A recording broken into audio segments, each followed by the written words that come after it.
System ने तुम्हें demon sovereign का दिल जीतने का मिशन दिया था, लेकिन पूरे 500 साल बीत गए और तुम एक बार भी उस पहाड़ से नीचे नहीं उतरे। फिर अचानक खबर आई कि डीमन सॉवरेन की सोल पूरी तरह नष्ट हो चुकी है। यह सुनते ही सिस्टम का सब्र टूट गया और वह गुस्से में चीख पड़ा, मिशन फेल्ड। अब तुम अपनी ताकत कभी वापस नहीं पा सकोगे, तुम्हारी जिंदगी भी खत्म होने वाली है। लेकिन तुमने सिर तक नहीं उठाया और बस शांत आवाज में कहा, ओह, मानो मौत भी तुम्हें जरा सा फर्क नहीं डालती। सिस्टम उसी वक्त तुम्हें मार डालना चाहता था। पूरे 500 साल तक वह तुम्हें अपने टारगेट को रिझाने के लिए कहता रहा, लेकिन तुमने शुरुआत से ही उससे लड़ाई कर ली। इतना ही नहीं, तुम दोनों एक दूसरे के जानी दुश्मन बन गए। अब तुम्हारा टारगेट भी मर चुका था। आखिर तुम्हारे जैसा होस्ट भी कोई होता है? तुमने बेपरवाही से पूछा। हो गया? गुस्से से पागल सिस्टम लगभग क्रैश होने की हालत में पहुंच गया। Ding, escape protocol activated, goodbye, तुम सबसे बेकार होस्ट हो। अगले ही पल सिस्टम हमेशा के लिए गायब हो गया और उसके साथ तुम्हारी सारी ताकत भी चली गई। तुम मुड़े और धीरे धीरे अपने कमरे की तरफ चल पड़े, लेकिन तभी तुम्हारा पैर किसी चीज पर पड़ा। वह नरम थी, गर्म थी और जिंदा थी। नीचे देखा तो वहां बर्फ जैसी सफेद रेशमी फर वाली एक छोटी सी लोमड़ी पड़ी थी। वह बेहद खूबसूरत हो सकती थी, लेकिन इस समय उसका पूरा शरीर गहरे घावों से भरा हुआ था और उसकी सांसें भी मुश्किल से चल रही थीं। तुम तुरंत झुक गए और उसे बेहद सावधानी से अपनी हथेलियों में उठा लिया। तुम्हें इतनी बुरी तरह किसने घायल किया? तुमने चिंता भरी आवाज में पूछा। छोटी लोमड़ी अपनी आंखें तक नहीं खोल पा रही थी, लेकिन उसका कांपता हुआ शरीर अब भी जीने की पूरी कोशिश कर रहा था। तुम काफी देर तक उस छोटे से फर के गोले को देखते रहे, फिर हल्की मुस्कान के साथ बोले, शायद हमारी मुलाकात किसी वजह से हुई है। आज से हम दोनों एक दूसरे का सहारा बनेंगे। उसी समय उस छोटी लोमड़ी के अंदर मौजूद क्लोई ब्लैकवुड की चेतना अंधेरे में तैर रही थी। उसके पूरे शरीर में असहनीय दर्द था। उसकी स्पिरिट चैनल्स कट चुकी थीं और उसकी सोल भी बुरी तरह टूट चुकी थी। काउंसिल ऑफ सेवन के उन बूढ़े हरामियों, वह मन ही मन गुस्से से दहाड़ना चाहती थी। वह डीमन सॉवरेन ड्रेडवेल की एम्प्रेस और सदियों से सिक्स फोल्ड रेल्म्स की शासक थी, लेकिन उसके अपने ही लोगों ने उसके साथ विश्वासघात कर दिया था। उन एहसान फरामोश गद्दारों को तो मुझे सोल पिल्स बना देना चाहिए था। वह गुस्से से भर उठी, लेकिन उंगली तक नहीं हिला सकती थी। उसके घाव इतने भयानक थे कि उसे मजबूर होकर अपनी फॉक्स फॉर्म में आना पड़ा और वह सिर्फ ड्रैगनफ्लाई पेंडेंट की ऑरा का सहारा लेकर टेलीपोर्ट कर पाई। उस पेंडेंट की ओरा एक राइचियस कल्टीवेटर मैडिसन पियर्स की थी। मैडिसन ने उसे हाई क्रेस्ट ऑर्डर का टोकन दोस्ती की निशानी के तौर पर दिया था।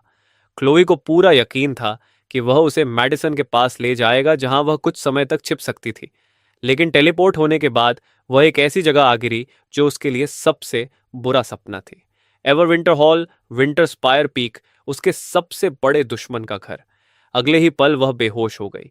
जब उसे होश आया तो उसे महसूस हुआ कि कोई उसे अपनी बाहों में उठाए हुए है। उसने आंखें खोलने की कोशिश की, लेकिन नाकाम रही।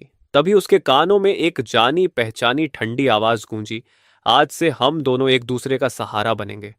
वह आवाज, वह दम घोंट देने वाली सोशल एंग्जाइटी वाली मौजूदगी, वह कभी गलती नहीं कर सकती थी। ईथन हेस, हाईएस्ट ऑर्डर का सबसे ताकतवर डिसाइपल और राइचस पाथ का इकलौता असेंडेंट मास्टर जो उससे टक्कर ले सकता था। वही इंसान जिससे वह पिछले 500 सालों से लड़ती आ रही थी। कमाल हो गया, मैं इसके हाथों में आ गिरी। उसने छूटने की पूरी कोशिश की। वह इंसानी रूप में आकर उसे जोरदार थप्पड़ मारना चाहती थी, लेकिन उसका शरीर हिल भी नहीं रहा था। वह सिर्फ उसकी बाहों में पड़ी रह गई। तभी क्लोई को एक और भी डरावनी बात समझ आई। वह इस समय एक लोमड़ी थी और इथन ने उसे पहचाना ही नहीं था। इथन हेज, तुम अंधे बेवकूफ, मैं डीमन सोवेरेन हूं, ड्रेडवेल डोमिनियन की शासक। अगर आंखें काम नहीं कर रही तो कम से कम तुम्हारी कुत्ते जैसी नाक को मेरी डेमोनिक ऑरा तो महसूस होनी चाहिए थी, लेकिन तुम्हारी सारी ताकत जा चुकी थी। तुम उसकी डेमोनिक ऑरा का सबसे हल्का निशान भी महसूस नहीं कर सकते थे। तुम बस प्यार से उसकी फर सहलाते हुए बोले, डरो मत, मैं तुम्हें कोई नुकसान नहीं पहुंचाऊंगा। कौन डर रहा है? मैं तुमसे नहीं डरती, अभी बस हिल नहीं पा रही हूं। जैसे ही ठीक हो जाऊंगी सबसे पहले तुम्हें ही मारूंगी। उसने मन ही मन कसम खाई। अगली बार जब उसकी आंख खुली तो वह एक मुलायम गद्दे पर लेटी हुई थी। उसके सारे घाव जड़ी बूटियों से बड़े ध्यान से बांधे गए थे और दर्द भी काफी कम हो चुका था। सबसे पहले उसकी नजर ईथन पर पड़ी जो उसके पास बैठा था। उसके हाथ में खुशबूदार हर्बल मेडिसिन का एक कटोरा था। तुम जाग गई। तुम्हारी आवाज हमेशा की तरह शांत और ठंडी थी, लेकिन उसके पीछे हल्की सी खुशी भी छिपी हुई थी। क्लोई उसे उलझन भरी नजरों से देखती रही। वह इस आदमी से पूरे 500 साल लड़ती रही थी, लेकिन उसने उसे कभी कोई भावना दिखाते नहीं देखा था। वह सिर्फ इतना जानती थी कि उसकी भयानक सोशल एंग्जाइटी की वजह से वह किसी से बात तक नहीं करता था। वह हमेशा अकेला रहता था। राइचस पाथ का सबसे ताकतवर इमॉर्टल होने के बावजूद वह चुप रहने वाला अकेला इंसान था। बहुत पहले उसी ने पहले ईथन से बात करने की कोशिश की थी, लेकिन ईथन बिना कुछ कहे मुड़कर चला गया था। जब उसने उसका पीछा किया तो उसने बिना एक शब्द बोले हमला कर दिया और फिर दोनों की लड़ाई शुरू हो गई। पूरे 500 साल तक जब भी दोनों मिलते, लड़ते, अलग होते तो अगली लड़ाई की तैयारी करते। क्लोए हमेशा सोचती थी कि यह आदमी पिटाई के लायक है, लेकिन आज जब उसने ईथन के बालों में चांदी जैसी सफेद लटें देखी तो उसके दिल में अजीब सा दर्द उठा। उसके बाल सफेद क्यों हो रहे थे? उसका चेहरा इतना पीला क्यों था? ये तो सेलेस्टियल डिके के 5 लक्षणों में से थे। क्लोई की आंखें फैल गईं। ये निशान तभी दिखाई देते थे जब कोई कल्टीवेटर मौत के बेहद करीब पहुंच जाता था, और एक बार यह शुरू हो जाए तो दुनिया की कोई दवा उसे नहीं बचा सकती थी। उसका सबसे बड़ा दुश्मन मर रहा था। क्या उसे खुश नहीं होना चाहिए था? आखिर अच्छाई और बुराई जन्म जन्म के दुश्मन थे। उसे तो जश्न मनाना चाहिए था। फिर उसके दिल में इतना दर्द क्यों हो रहा था? छोटी सी दवा पी लो। तुम्हारी आवाज ने उसकी सोच तोड़ दी। तुम बहुत बुरी तरह घायल हो और तुम्हारे घावों में डेमोनिक एनर्जी भी है। शायद तुम किसी और की लड़ाई में फंस गई थी। तुम एक पल रुके और माफी भरे लहजे में बोले, मेरी सारी ताकत खत्म हो चुकी है, इसलिए मैं इसे निकाल नहीं सकता। मैं सिर्फ साधारण जड़ी बूटियों से जितना हो सके उतना इलाज कर सकता हूं। उसकी सारी ताकत चली गई थी। वह कभी असेंडेंट रेल्म की चोटी पर था, एक ऐसा इमॉर्टल जो एक वार में आसमान चीर सकता था। उसकी ताकत आखिर कैसे खत्म हो गई? क्लोई ने ध्यान से तुम्हारे अंदर स्पिरिचुअल पावर ढूंढने की कोशिश की, लेकिन उसे कुछ भी महसूस नहीं हुआ। तुम पूरी तरह एक साधारण इंसान जैसे लग रहे थे। क्लोए पूरी तरह हैरान रह गई। अपने सबसे बड़े दुश्मन के हाथ लगना ही काफी बुरा था, लेकिन अब वह खुद भी मर रहा था। तभी अचानक तुम्हें जोरों की खांसी आने लगी। हर खांसी तुम्हारे पूरे शरीर को हिला रही थी। क्लोई ने देखा कि तुम्हारे मुंह पर रखा हाथ खून से भर गया है। उसके सीने का दर्द और बढ़ गया। अरे, अभी मत मरना। अगर मरोगे तो मेरे हाथों मरोगे। तुम्हें पहले जाने की इजाजत किसने दी? वह मन ही मन गुस्से से बड़बड़ाती रही। उसे खुद भी एहसास नहीं हुआ कि उसकी आंखों में चिंता साफ दिखाई दे रही थी। तुमने उसकी चमकती काली आंखों में देखते हुए मुस्कुराकर पूछा, छोटी सी, क्या तुम मेरी चिंता कर रही हो? कौन चिंता कर रहा है? मैं तो बस सोच रही हूं तुम्हें कैसे मारूं। उसने गुस्से वाला चेहरा बनाने की कोशिश की, लेकिन उसकी छोटी सी फॉक्स फेस पर वह डरावनी नहीं बल्कि बेहद प्यारी लग रही थी। जितना वह तड़पती उतनी ही क्यूट दिखाई देती। तुमने धीरे से उसे रोकते हुए कहा, ज्यादा मत हिलो, तुम्हारे घाव फिर से खुल जाएंगे। फिर प्यार से उसके सिर पर हाथ फेरते हुए बोले, गुड गर्ल, अब दवा पी लो। मैं डीमन सोवेरेन हूं और यह मुझे गुड गर्ल कह रहा है। उसका मन किया कि वह तुम्हें काट खाए, लेकिन तभी गर्म दवा उसके होंठों से लगी। इसे खत्म कर लो, फिर आराम करना। कुछ ही दिनों में तुम ठीक हो जाओगी। क्लोई ने कटोरे की तरफ देखा, फिर ईथन के पीले चेहरे की तरफ।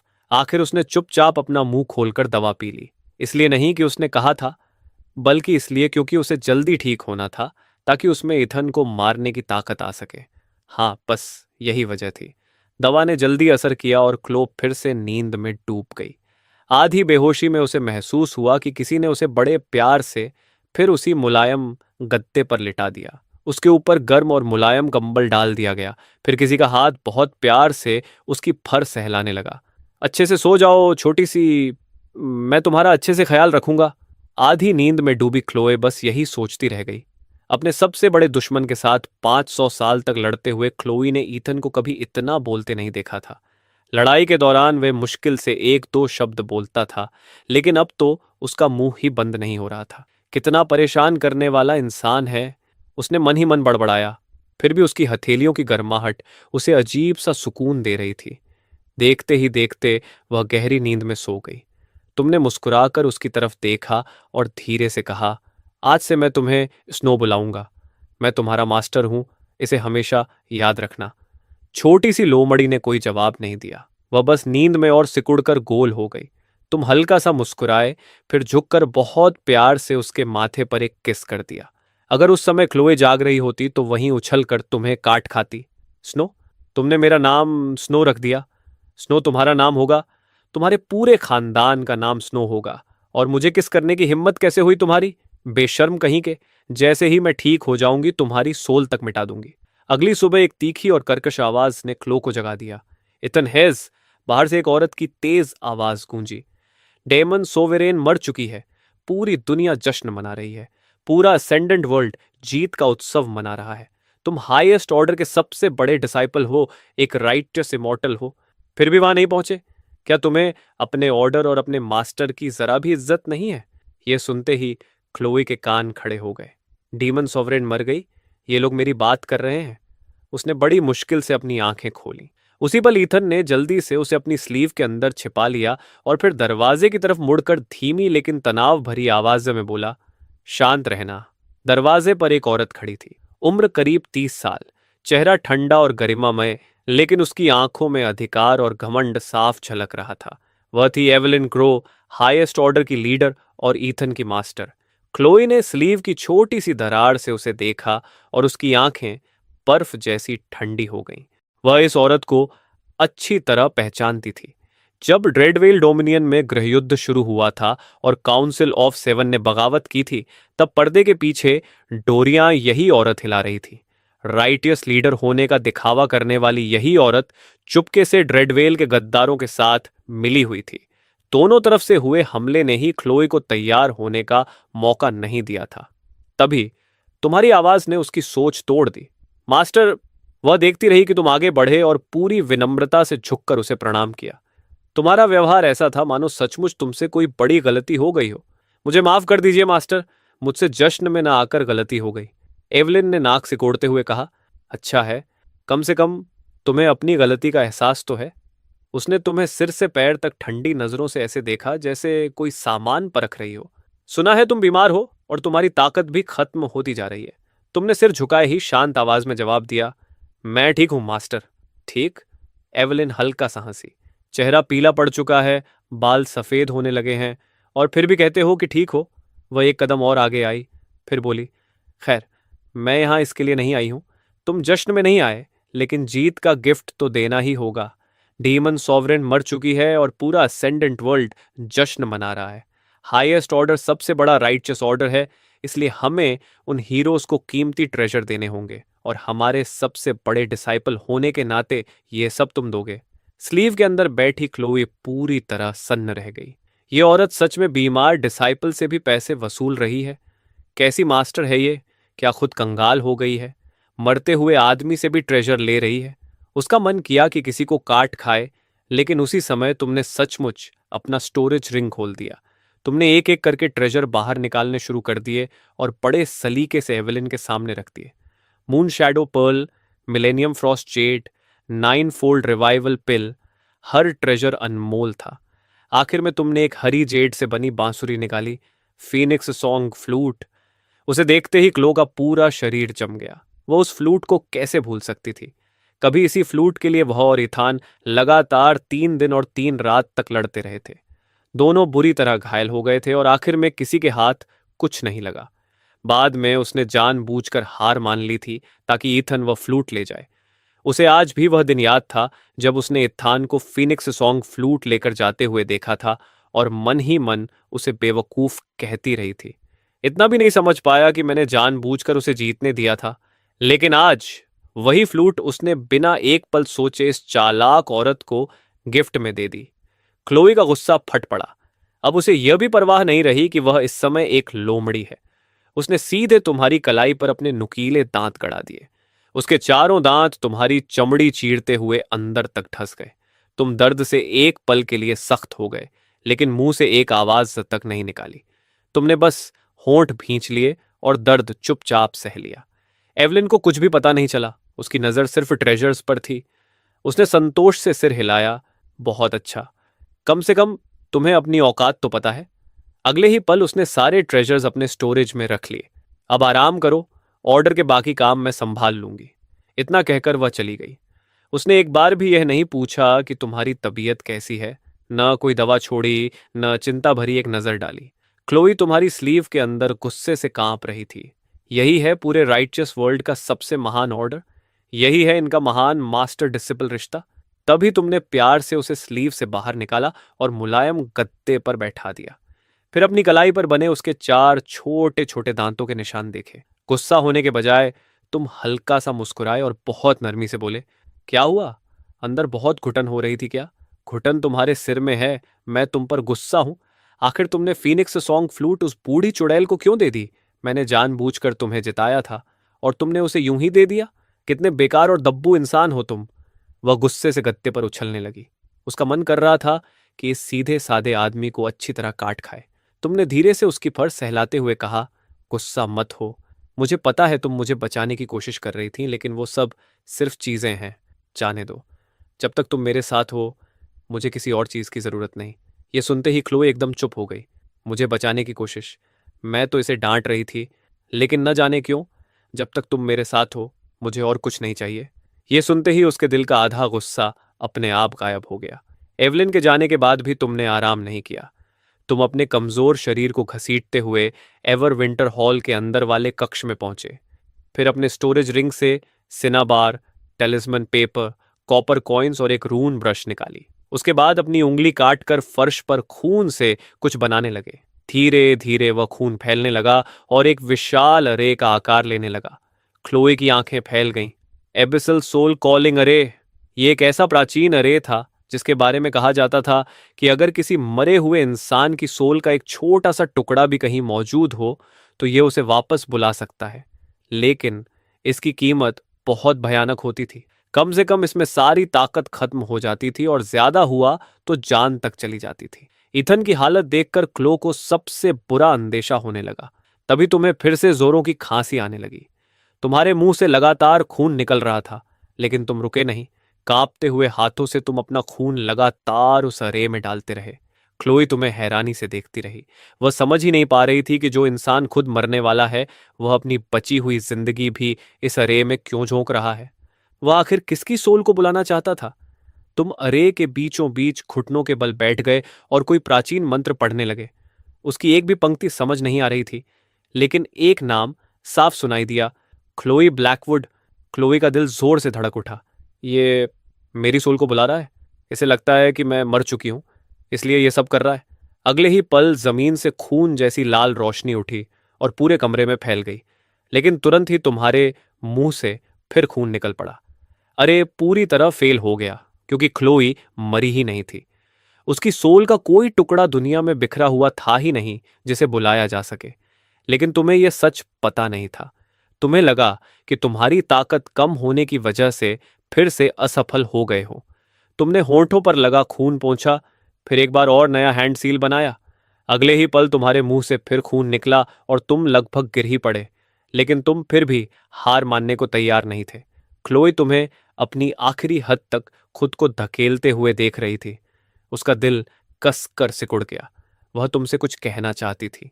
वह बताना चाहती थी कि डीमन सॉवरेन इतनी आसानी से नहीं मरती, लेकिन इस समय वह सिर्फ एक छोटी सी लोमड़ी थी। वह बोल ही नहीं सकती थी, इसलिए वह बस बेबस होकर तुम्हें बार बार कोशिश करते देखती रही। हर बार अरे पलटकर तुम्हें ही घायल कर देता। आखिरकार तुम जमीन पर गिर पड़े, लेकिन तुम्हारी आंखें अब भी खुली थीं। तुम उस खाली अरे को घूरते रहे। तुम्हारी आंखों में हार नहीं, बल्कि जिद और गर्व था। माफ करना, मैं बहुत कमजोर हूं। मैं तुम्हें बचा नहीं पाया। गद्दे पर लेटी क्लोई तुम्हें मौत से लड़ते हुए देख रही थी। उसके दिल के अंदर उठ रही वह अजीब सी भावना लगातार बढ़ती जा रही थी। उसमें दर्द था, कसक थी और एक अजीब सा अपराध बोध भी था। मैं आखिर क्यों अपराध बोध महसूस कर रही हूं? इसने खुद मेरी सोल बुलाने की कोशिश की थी। मैंने इसे मजबूर नहीं किया था। अगर यह मर जाए तो मुझे खुश होना चाहिए। फिर मेरे सीने में इतना दर्द क्यों हो रहा है? तुम काफी देर तक वहीं पड़े रहे। जब आखिर सांसें थोड़ी संभलीं तो बड़ी मुश्किल से उठकर खड़े हुए।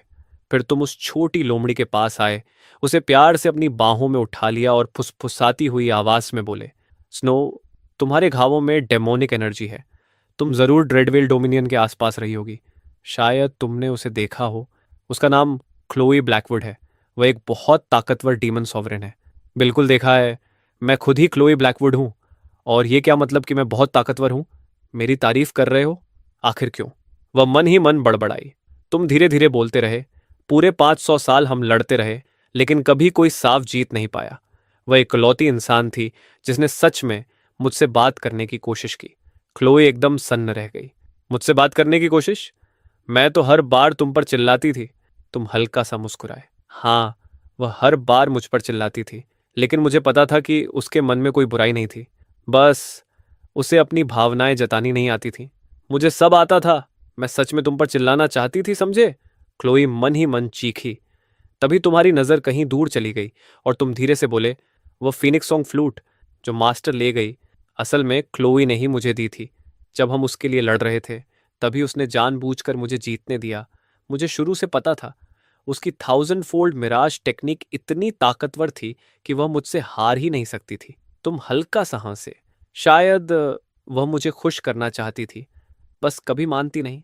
तुम्हारी बाहों में सिमटी क्लोए पूरी तरह हिल चुकी थी। तुम फिर धीरे से बोले, एक बात और है जो मैंने आज तक किसी को नहीं बताई। कई सदियों पहले मुझसे एक गलती हो गई थी। मास्टर मुझसे बहुत नाराज हो गई थी। उन्होंने मुझे हाई क्रेस्ट गेट के बाहर घुटनों के बल बैठने की सजा दी थी।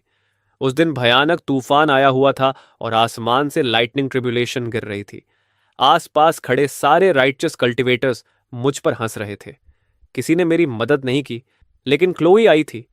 यह सुनते ही क्लोई का दिल जैसे एक पल के लिए रुक गया। उसे वह दिन साफ याद आ गया। वह ड्रेडवेल डोमिनियन से चुपके से आई थी और छिपकर उसने तुम्हारे चारों तरफ एक शील्ड बना दिया था ताकि लाइटनिंग ट्रिब्यूलेशन तुम्हें नुकसान न पहुंचा सके। तुम्हारी नजरें फिर कहीं दूर खो गईं।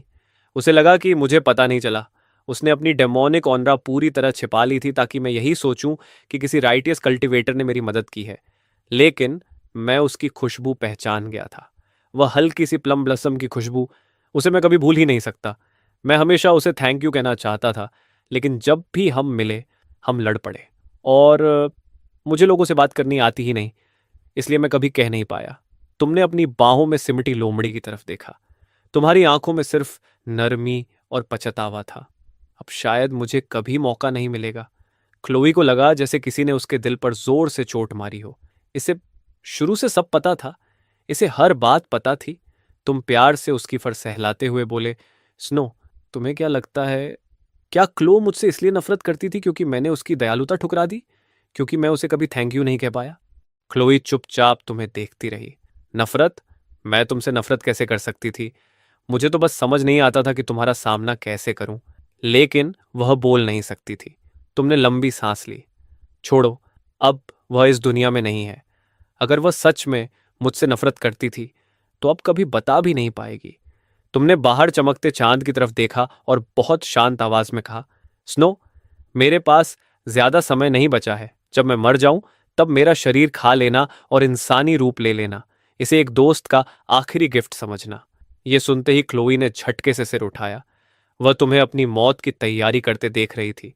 पहली बार उसके दिल में घबराहट भर गई। नहीं, ये नहीं मर सकता। इसने अभी तक मुझसे माफी नहीं मांगी। इसने ये भी नहीं बताया कि पहली बार मिलते ही मुझ पर हमला क्यों किया था। अभी नहीं, इसे अभी नहीं मरना चाहिए। उसका दिमाग पूरी तरह उलझ गया। उसे खुद समझ नहीं आ रहा था कि वह इतनी बेचैन क्यों हो रही है। उसे बस इतना पता था कि वह अपने सबसे बड़े दुश्मन को अभी मरते हुए नहीं देख सकती। कम से कम उससे पहले तो बिल्कुल नहीं। उसी रात तुम सोफे पर बैठे थे और सफेद लोमड़ी तुम्हारी बाहों में थी। तुम धीरे धीरे उससे बातें करने लगे। बहुत समय हो गया, मैंने किसी से इस तरह बात नहीं की। मैं हमेशा अकेले ट्रेनिंग करता था, अकेले खाना खाता था, यहाँ तक कि चांद भी अकेले देखता था। जब कोई मुझसे बात करता था तो मुझे समझ ही नहीं आता था कि क्या जवाब दूं। जब कोई मेरे साथ अच्छा व्यवहार करता था तो मुझे समझ नहीं आता था कि कैसे प्रतिक्रिया दूं। इसलिए मैं या तो भाग जाता था या ऐसा दिखाता था जैसे मैंने कुछ सुना ही नहीं। इसी वजह से पूरा असेंडेंट वर्ल्ड मुझे ठंडा, घमंडी और बेरहम इमॉर्टल समझता है। लेकिन सच तो यह है कि मैं बस बहुत ज्यादा शर्मीला हूं। तुमने उसकी तरफ देखकर हल्की मुस्कान के साथ कहा, स्नो, तुम्हें एक सीक्रेट बताऊं? छोटी लोमड़ी के कान खड़े हो गए। तुमने थोड़ा झिझकते हुए कहा, जब मैंने पहली बार क्लो को देखा था, मुझे वह बहुत खूबसूरत लगी थी। लाल कपड़ों में दोनों सेनाओं के बीच खड़ी थी, सबसे अलग दिख रही थी। मैं उससे हेलो कहना चाहता था, लेकिन इतना घबरा गया कि एक शब्द भी नहीं बोल पाया। फिर वह खुद मेरे पास आ गई। उसने मेरा नाम पूछा और मेरा दिमाग पूरी तरह खाली हो गया। मुझे समझ ही नहीं आया कि क्या कहूं, इसलिए तुम्हारी आवाज़ और भी धीमी हो गई। मैं बस मुड़कर भाग गया। क्लोई पूरी तरह जम गई।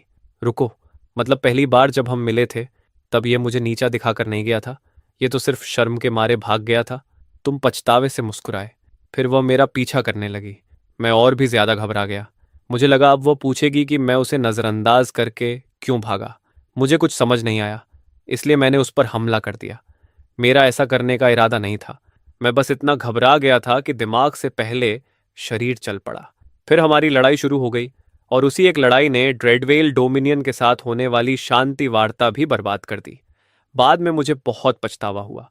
मैं उससे माफी मांगना चाहता था, लेकिन डर था कि कहीं वह और गुस्सा न हो जाए। बस, फिर हम लड़ते ही रह गए। क्लोई पूरी तरह स्तब्ध रह गई। उसने इस आदमी से पूरे 500 साल सिर्फ एक गलत फहमी की वजह से लड़ाई की थी। ये शर्म के मारे भागा, शर्म के मारे मुझ पर हमला कर दिया, शर्म के मारे कभी माफी भी नहीं मांग पाया, और मैं पूरे 500 साल इसी बेवकूफ से जलती रही। मैंने जानबूझकर इसे फीनिक्स सॉन्ग फ्लूट जिताया। मैं छिपकर इसे लाइटनिंग ट्रिबुलेशन से बचाती रही, और अब यह कह रहा है कि वजह सिर्फ इसकी शर्म थी। गुस्से से उसका पूरा शरीर कांपने लगा। उसका मन कर रहा था कि अभी इंसानी रूप लेकर इस बेवकूफ का सिर फोड़ दे और देखे कि उसके अंदर सच में दिमाग है भी या नहीं। तभी तुमने उसकी कंपाहट महसूस की और चिंता से पूछा, स्नो, क्या हुआ? कहीं दर्द तो नहीं हो रहा? हाँ, दर्द हो रहा है, पूरे शरीर में। तुमने ही तो किया है। वह मन ही मन चिल्लाई, लेकिन बोल नहीं सकी, इसलिए उसने सिर्फ गुस्से से तुम्हें घूरा। उसकी आंखें लगभग बाहर निकल आईं। तुम उसकी नजर से थोड़ा घबरा गए, फिर प्यार से उसका सिर सहलाते हुए बोले, गुड गर्ल, गुस्सा मत करो। ये तुम्हारी सेहत के लिए अच्छा नहीं है। मुझे हाथ मत लगाओ, वरना काट लूंगी। और उसने सचमुच तुम्हारी उंगली अपने दांतों में दबा ली। तुम दर्द से हल्का सा सिहर उठे, लेकिन हाथ पीछे नहीं खींचा। तुम बस मुस्कुराकर बोले, काट लो, शायद इससे तुम्हारा गुस्सा थोड़ा कम हो जाए। क्लोई कुछ पल तक तुम्हारी उंगली मुंह में दबाए रही। यह बेवकूफ इतना परेशान करने वाला क्यों है? इसे लोगों से बात करनी नहीं आती, ये कुछ समझता भी नहीं, फिर भी इसकी हर बात मेरे दिल को क्यों छू जाती है? आखिर उसने धीरे से तुम्हारी उंगली छोड़ दी। तुमने अपनी उंगली पर बने दांतों के निशानों को देखकर मुस्कुराते हुए पूछा, अब थोड़ा अच्छा महसूस हो रहा है? क्लोई ने तुरंत मुंह दूसरी तरफ घुमा लिया और जानबूझकर तुम्हें नजरअंदाज करने लगी। मैं अब भी तुमसे गुस्सा हूं, बस अभी तुमसे झगड़ने का मन नहीं है। तुमने अपने कपड़ों के अंदर से एक जेड पेंडेंट निकाला। उस पर साथ साथ उड़ते हुए दो ट्विन विंग बर्ड्स उकेरे गए थे। तुम मुस्कुराकर बोले, देखो स्नो, इसे मैंने खुद अपने हाथों से बनाया था। उसे देखते ही क्लोए की आंखें फैल गईं। कई साल पहले जब वह ईथन से लड़ रही थी, तब उसने उसकी कमर पर लटका हुआ एक पेंडांट देखा था। उस पर भी यही ट्विन विंग बर्ड्स बने हुए थे। नक्काशी बिल्कुल परफेक्ट नहीं थी, लेकिन साफ दिखाई देता था कि उसे बहुत प्यार से बनाया गया था। तब क्लोई ने यही सोचा था कि किसी लड़की ने प्यार की निशानी के तौर पर यह पेंडेंट ईथन को दिया होगा। आखिर पूरे असेंडेंट वर्ल्ड में अनगिनत औरतें उसे चाहती थीं। उस पेंडेंट को देखकर उसके अंदर इतना गुस्सा भर गया था कि लड़ाई के दौरान उसने जानबूझकर अपनी तलवार से उसे तोड़ दिया था। उस समय उसे अजीब सा सुकून मिला था। आज भी उसे वह पल याद था। पेंडेंट टूटने के बाद ईथन काफी देर तक वहीं खड़ा रह गया था। फिर उसने चुपचाप सिर झुकाया, टूटे हुए टुकड़ों को उठाया और बिना कुछ कहे वहां से चला गया। उसके बाद क्लोई ने कभी उसके पास कोई दूसरा पेंडेंट नहीं देखा। उसने हमेशा यही सोचा कि शायद उस लव टोकन के टूटने का दर्द इतना गहरा था कि उसने दोबारा कभी कोई पेंडेंट पहना ही नहीं। इतने सालों तक वह इसी बात पर मन ही मन खुश होती रही, लेकिन आज ईतन ने कहा कि वह पेंडेंट उसने खुद बनाया था। तुम धीरे से बोले, मैंने दो पेंडेंट बनाए थे, एक पर ट्विन विंग बर्ड्स थे और दूसरे पर ड्रैगन फ्लाई बना था। ट्विन विंग पेंडेंट मैंने अपने पास रखा था, और ड्रैगन फ्लाई पेंडेंट मैं उसे देना चाहता था। क्लोए पूरी तरह जम गई। उसे देना चाहता था? तुम धीमी आवाज में आगे बोले, क्लोई ब्लैकवुड को लेकिन मुझे कभी सही मौका ही नहीं मिला। फिर उसने मेरा ट्विन विंग पेंडेंट तोड़ दिया। मुझे लगा शायद वह मुझसे नफरत करती है। उसे मेरा पेंडेंट तक देखना पसंद नहीं था, इसलिए मैं ड्रैगन फ्लाई पेंडेंट देने की हिम्मत कभी नहीं जुटा पाया। तुम्हारी आवाज़ में कड़वाहट उतर आई। बाद में मैडिसन ने वह पेंडेंट मुझसे मांग लिया। मैं उसे मना नहीं कर पाया, इसलिए उसे दे दिया। मैंने कभी नहीं सोचा था। तुमने अपनी हथेली में रखे टूटे हुए ट्विन विंग पेंडेंट को देखते हुए कहा कि एक दिन इसके टूटे हुए टुकड़े भी मुझसे छिन जाएंगे। यह सुनते ही क्लो को अचानक कई साल पुरानी एक घटना याद आ गई। मैडिसन पियर्स उसी के पास आई थी। उसने दोस्ती का हाथ बढ़ाया था और गिफ्ट में एक पेंडेंट दिया था जिस पर उड़ती हुई ड्रैगन फ्लाई बनी हुई थी। क्लोई को वह नक्काशी इतनी पसंद आई थी कि उसने उसकी जमकर तारीफ की थी, लेकिन आज उसे समझ आया कि वह पेंडेंट मैडिसन का नहीं था। उसे ईथन ने अपने हाथों से बनाया था। उसी पेंडेंट की ऑरा का पीछा करते हुए वह मैडिसन के पास जाना चाहती थी, लेकिन टेलीपोर्ट होकर सीधे ईथन के पास पहुंच गई। अब उसे वजह समझ आ गई। क्लोई को लगा कि वह दुनिया की सबसे बड़ी बेवकूफ है। वह खुद पर हंसे या रोए, उसे समझ नहीं आ रहा था। तभी तुमने उसकी तरफ देखकर पूछा, स्नो, क्या हुआ? क्लो ने तुम्हारी साफ और नरम आंखों की तरफ देखा, फिर तुम्हारी हथेली में रखे टूटे हुए ट्विन विंग पेंडेंट की तरफ। उसका दिल पूरी तरह कांप उठा। उसने इस आदमी से पूरे 500 साल लड़ाई की थी। उसे हमेशा लगा था कि वह घमंडी है, ठंडा है और किसी दूसरी औरत से प्यार करता है। उसे लगा था कि वह उसे कभी पसंद ही नहीं करता, लेकिन यह सब उसकी अपनी गलत फहमी थी। ये इंसान तो बस बेहद शर्मीला था और लोगों से बात करना नहीं जानता था। फिर भी उसने उसकी हर छोटी बड़ी बात याद रखी थी। उसे याद था कि क्लोई ने उसे लाइटनिंग ट्रिब्यूलेशन से बचाया था। उसे याद था कि फीनिक्स सॉन्ग फ्लूट जानबूझकर उसे जिताया गया था। उसे उसके हर ताने तक याद थे, यहां तक कि उसने उसके लिए अपने हाथों से पेंडेंट भी बनाया था। छोटी सी लोमड़ी उसकी बाहों में चुपचाप पड़ी रही। उसका मन कर रहा था कि वह फूट फूट कर रो पड़े, किसी को जोर से पीटे और पिछले 500 सालों का सारा दर्द बाहर निकाल दे, लेकिन वह कुछ भी नहीं कर सकती थी। वह सिर्फ उस बेवकूफ इंसान की बातें सुन सकती थी जो बैठा बैठा अपनी ही मौत की तैयारी कर रहा था। तुमने धीरे से कहा, सुनो, मेरे पास अब ज्यादा समय नहीं बचा है। मैं तुमसे एक बात कहना चाहता हूं, अगर तुम तैयार हो। तुमने अपनी हथेली उसकी तरफ बढ़ाई। अपना पंजा मेरी हथेली पर रख दो। मैं अपना शरीर तुम्हारे लिए छोड़ जाऊंगा।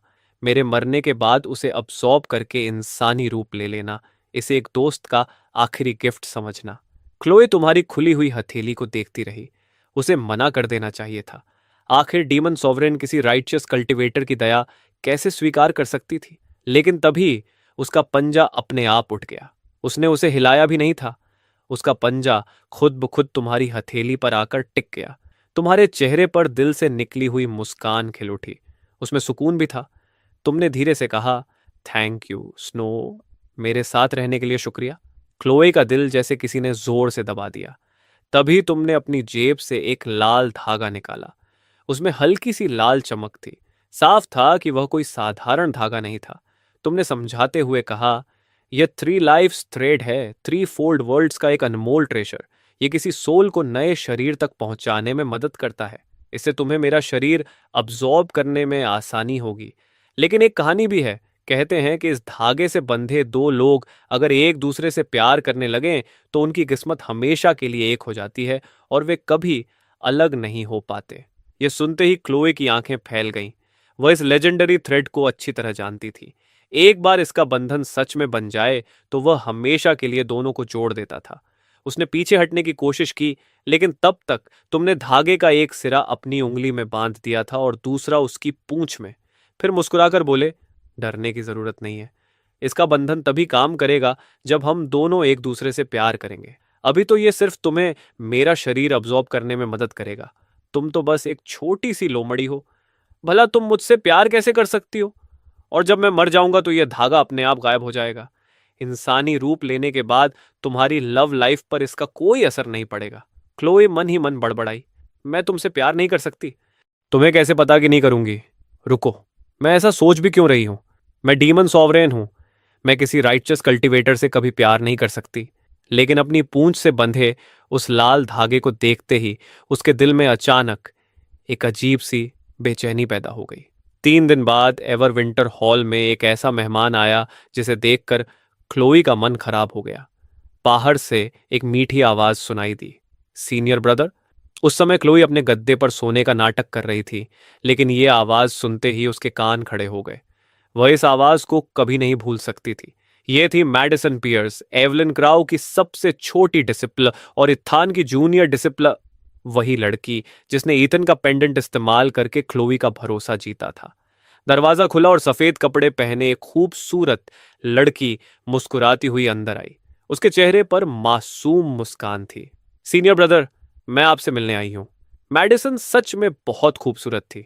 उसकी मुड़ी हुई भौहें, बड़ी बादाम जैसी आंखें, गुलाबी होंठ और चमकते दांत, सब कुछ उसे बेहद प्यारा बनाते थे। लेकिन क्लोई ने उसकी आंखों में छिपी चालाकी उसी पल पहचान ली। वह नजर उसे बहुत अच्छी तरह याद थी। पहली बार जब मैडिसन उसके पास आई थी, तब भी उसके चेहरे पर यही मासूमियत थी। वह उसे सिस्टर क्लो कहकर बुलाती थी और उसी दौरान धीरे धीरे उसके ट्रेजर्स भी गायब करती रहती थी। तब क्लो इतनी बेवकूफ थी कि उसे सच में क्यूट समझती थी। अब उसे अपना ही चेहरा थप्पड़ मारने का मन कर रहा था। तभी मैडिसन की नजर मेज पर रखे मून शेडो पर्ल पर पड़ी और उसकी आंखें चमक उठी। सीनियर ब्रदर, ये मून शेडो पर्ल कितना खूबसूरत है। मुझे बहुत पसंद आया। क्या मैं इसे ले सकती हूँ? तुमने उसकी तरफ देखा, एक पल रुके और फिर सिर हिलाकर बोले, ले जाओ। मैडिसन खुशी खुशी पर्ल अपनी स्लीव में रख लिया। फिर उसकी नजरें पूरे कमरे में घूमने लगीं। अरे, ये वाला भी कितना सुंदर है, और ये भी।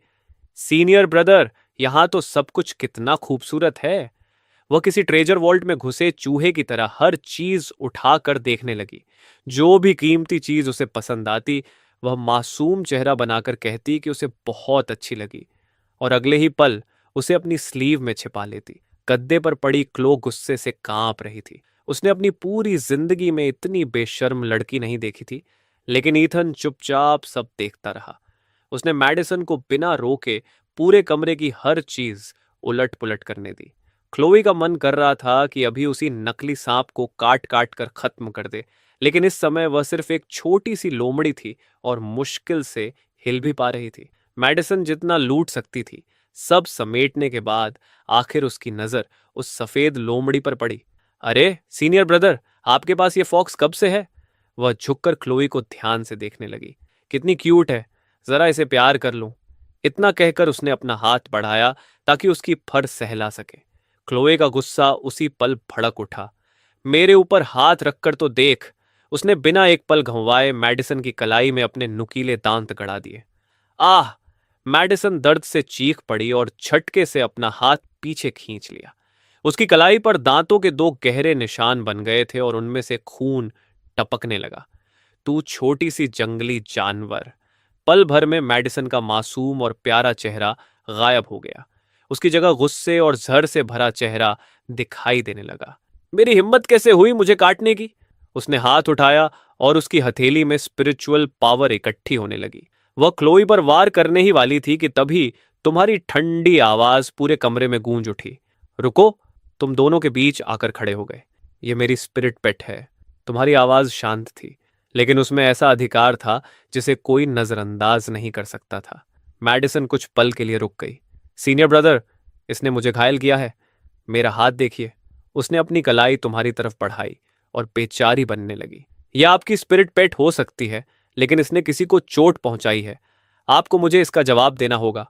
तुमने उसकी कलाई की तरफ देखा और शांत स्वर में बोले, घाव बहुत हल्का है। स्नो ने जानबूझकर जोर से नहीं काटा। मैं तुम्हें इसकी भरपाई कर दूंगा। इतना कहकर तुमने एक बिल्कुल साफ और चमकता हुआ मिलेनियम फ्रॉस्ट जेट बाहर निकाला। इतनी सी खरोंच के लिए यह काफी है। मिलेनियम फ्रॉस्ट जेट देखते ही मैडिसन की आंखें चमक उठीं। यह ऐसा ट्रेजर था जो किसी कल्टीवेटर को असेंडेंट रेल्म तक पहुंचने में मदद कर सकता था। पूरे असेंडेंट वर्ल्ड में यह बेहद दुर्लभ माना जाता था। उसने तुरंत जेड छीन लिया और अपनी स्लीव में छिपा लिया। कम से कम आपको समझ तो है कि क्या करना चाहिए, उसने घमंड से नाक सिकोड़ते हुए कहा और बाहर जाने लगी। लेकिन दरवाजे पर रुककर उसके होंठों पर एक जहरीली मुस्कान फैल गई। और हाँ, सीनियर ब्रदर, मुझे यह फॉक्स बिल्कुल पसंद नहीं है। अगर इसने दोबारा मुझे काटा तो मैं मास्टर से कहकर इसे मरवा दूंगी। इतना कहकर वह अपनी स्लीव झटकती हुई बाहर चली गई। गद्दे पर बैठी क्लोई गुस्से से कांपने लगी। छोटी चुड़ैल, जरा कोशिश करके तो देख, मैं यहीं तुम्हारा इंतजार करूंगी, तुम्हें काट काट कर मार डालूंगी। जैसा उसने कहा था, ठीक 3 दिन बाद मैडिसन फिर लौट आई, लेकिन इस बार वह अकेली नहीं थी। उसके पीछे पीछे हाईएस्ट ऑर्डर की लीडर एवलिन क्रो भी चली आ रही थी। अंदर आने से पहले ही उसकी ठंडी आवाज सुनाई दी। तुम्हारी मास्टर आई है और तुम बाहर आकर मेरा स्वागत तक नहीं करोगे? क्या मैंने तुम्हें यही सिखाया था?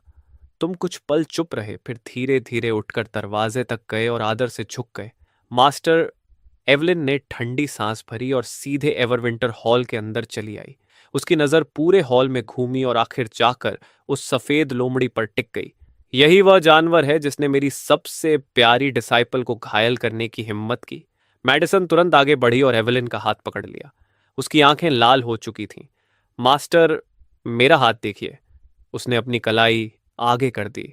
असल में घाव तो कब का भर चुका था, लेकिन उसने उस जगह लाल रंग का पोटियन लगा दिया था ताकि वह बहुत भयानक दिखे। उस जानवर ने मुझे काट लिया था। बेचारी, मैं कई दिनों से दर्द में हूं। मास्टर, आपको मेरे लिए न्याय करना होगा। एवलिन का चेहरा सख्त हो गया। उसने तुम्हारी तरफ देखकर कहा, ईथन, तुम्हारे जानवर ने तुम्हारी जूनियर डिसाइपल को घायल किया है। अब बताओ, तुम इसके साथ क्या करोगे?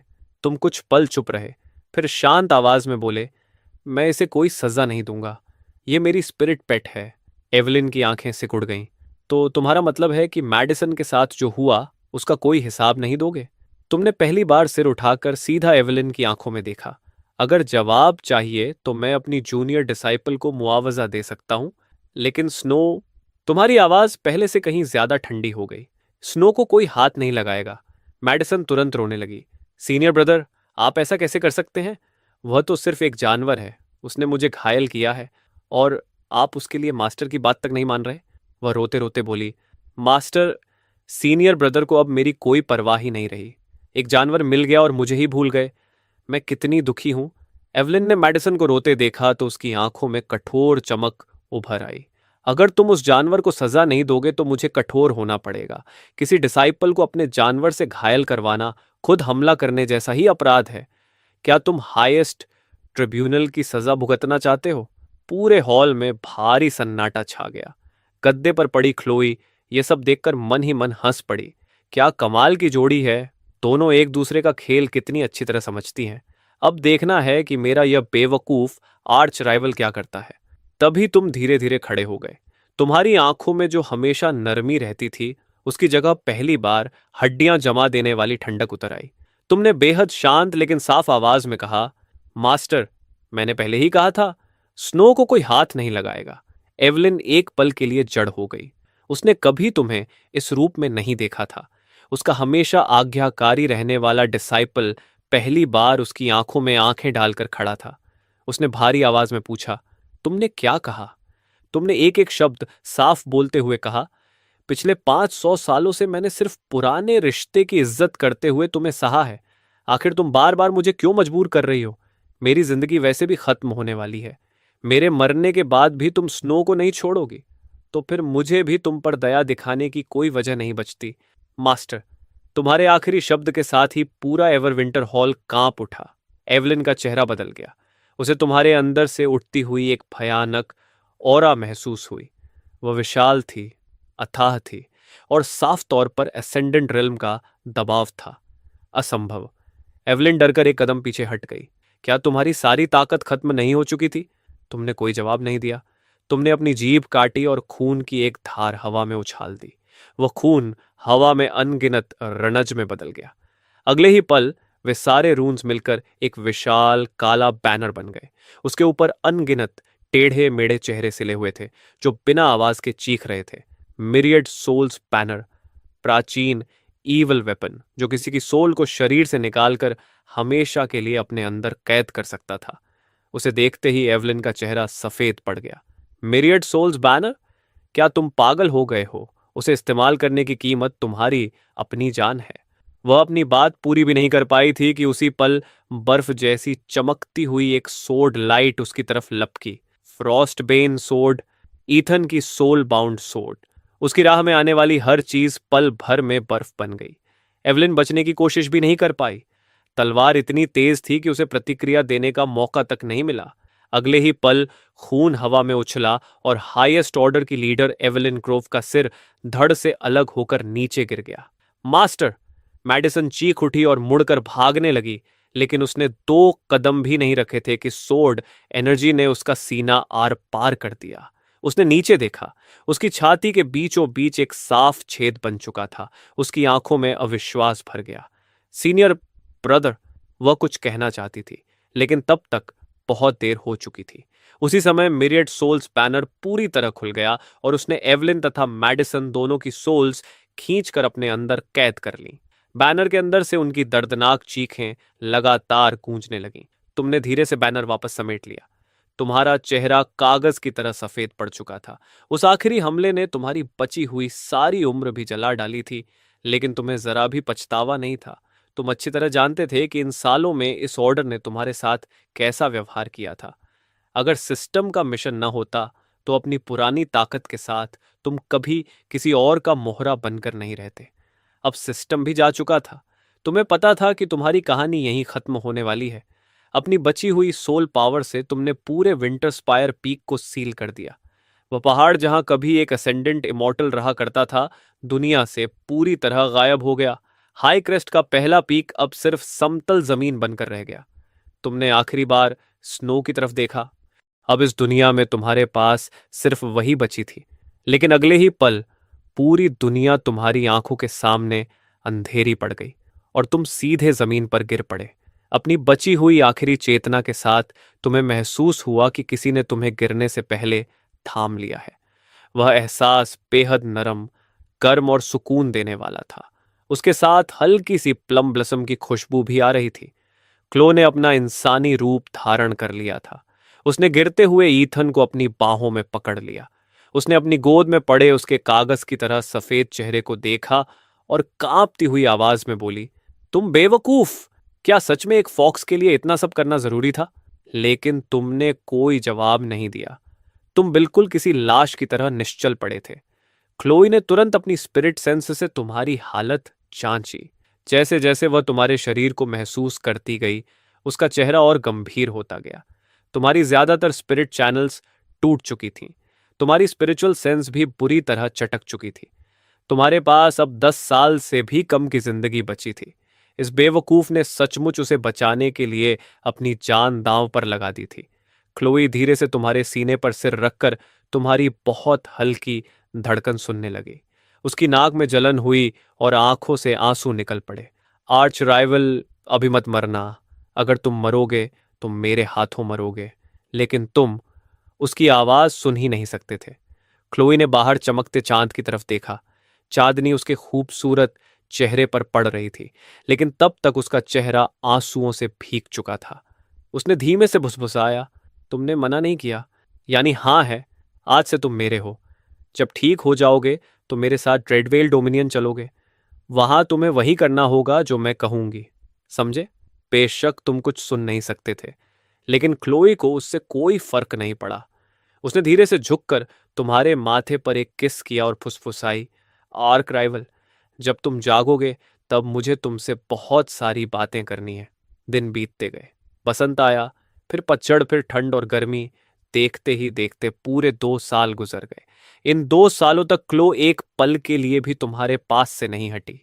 वह लगातार अपनी डेमोनिक एनर्जी तुम्हारे शरीर में भेजती रही, ताकि तुम्हारी टूटी हुई चैनल्स ठीक हो सके और तुम्हारा कोर फिर से मजबूत बन सके।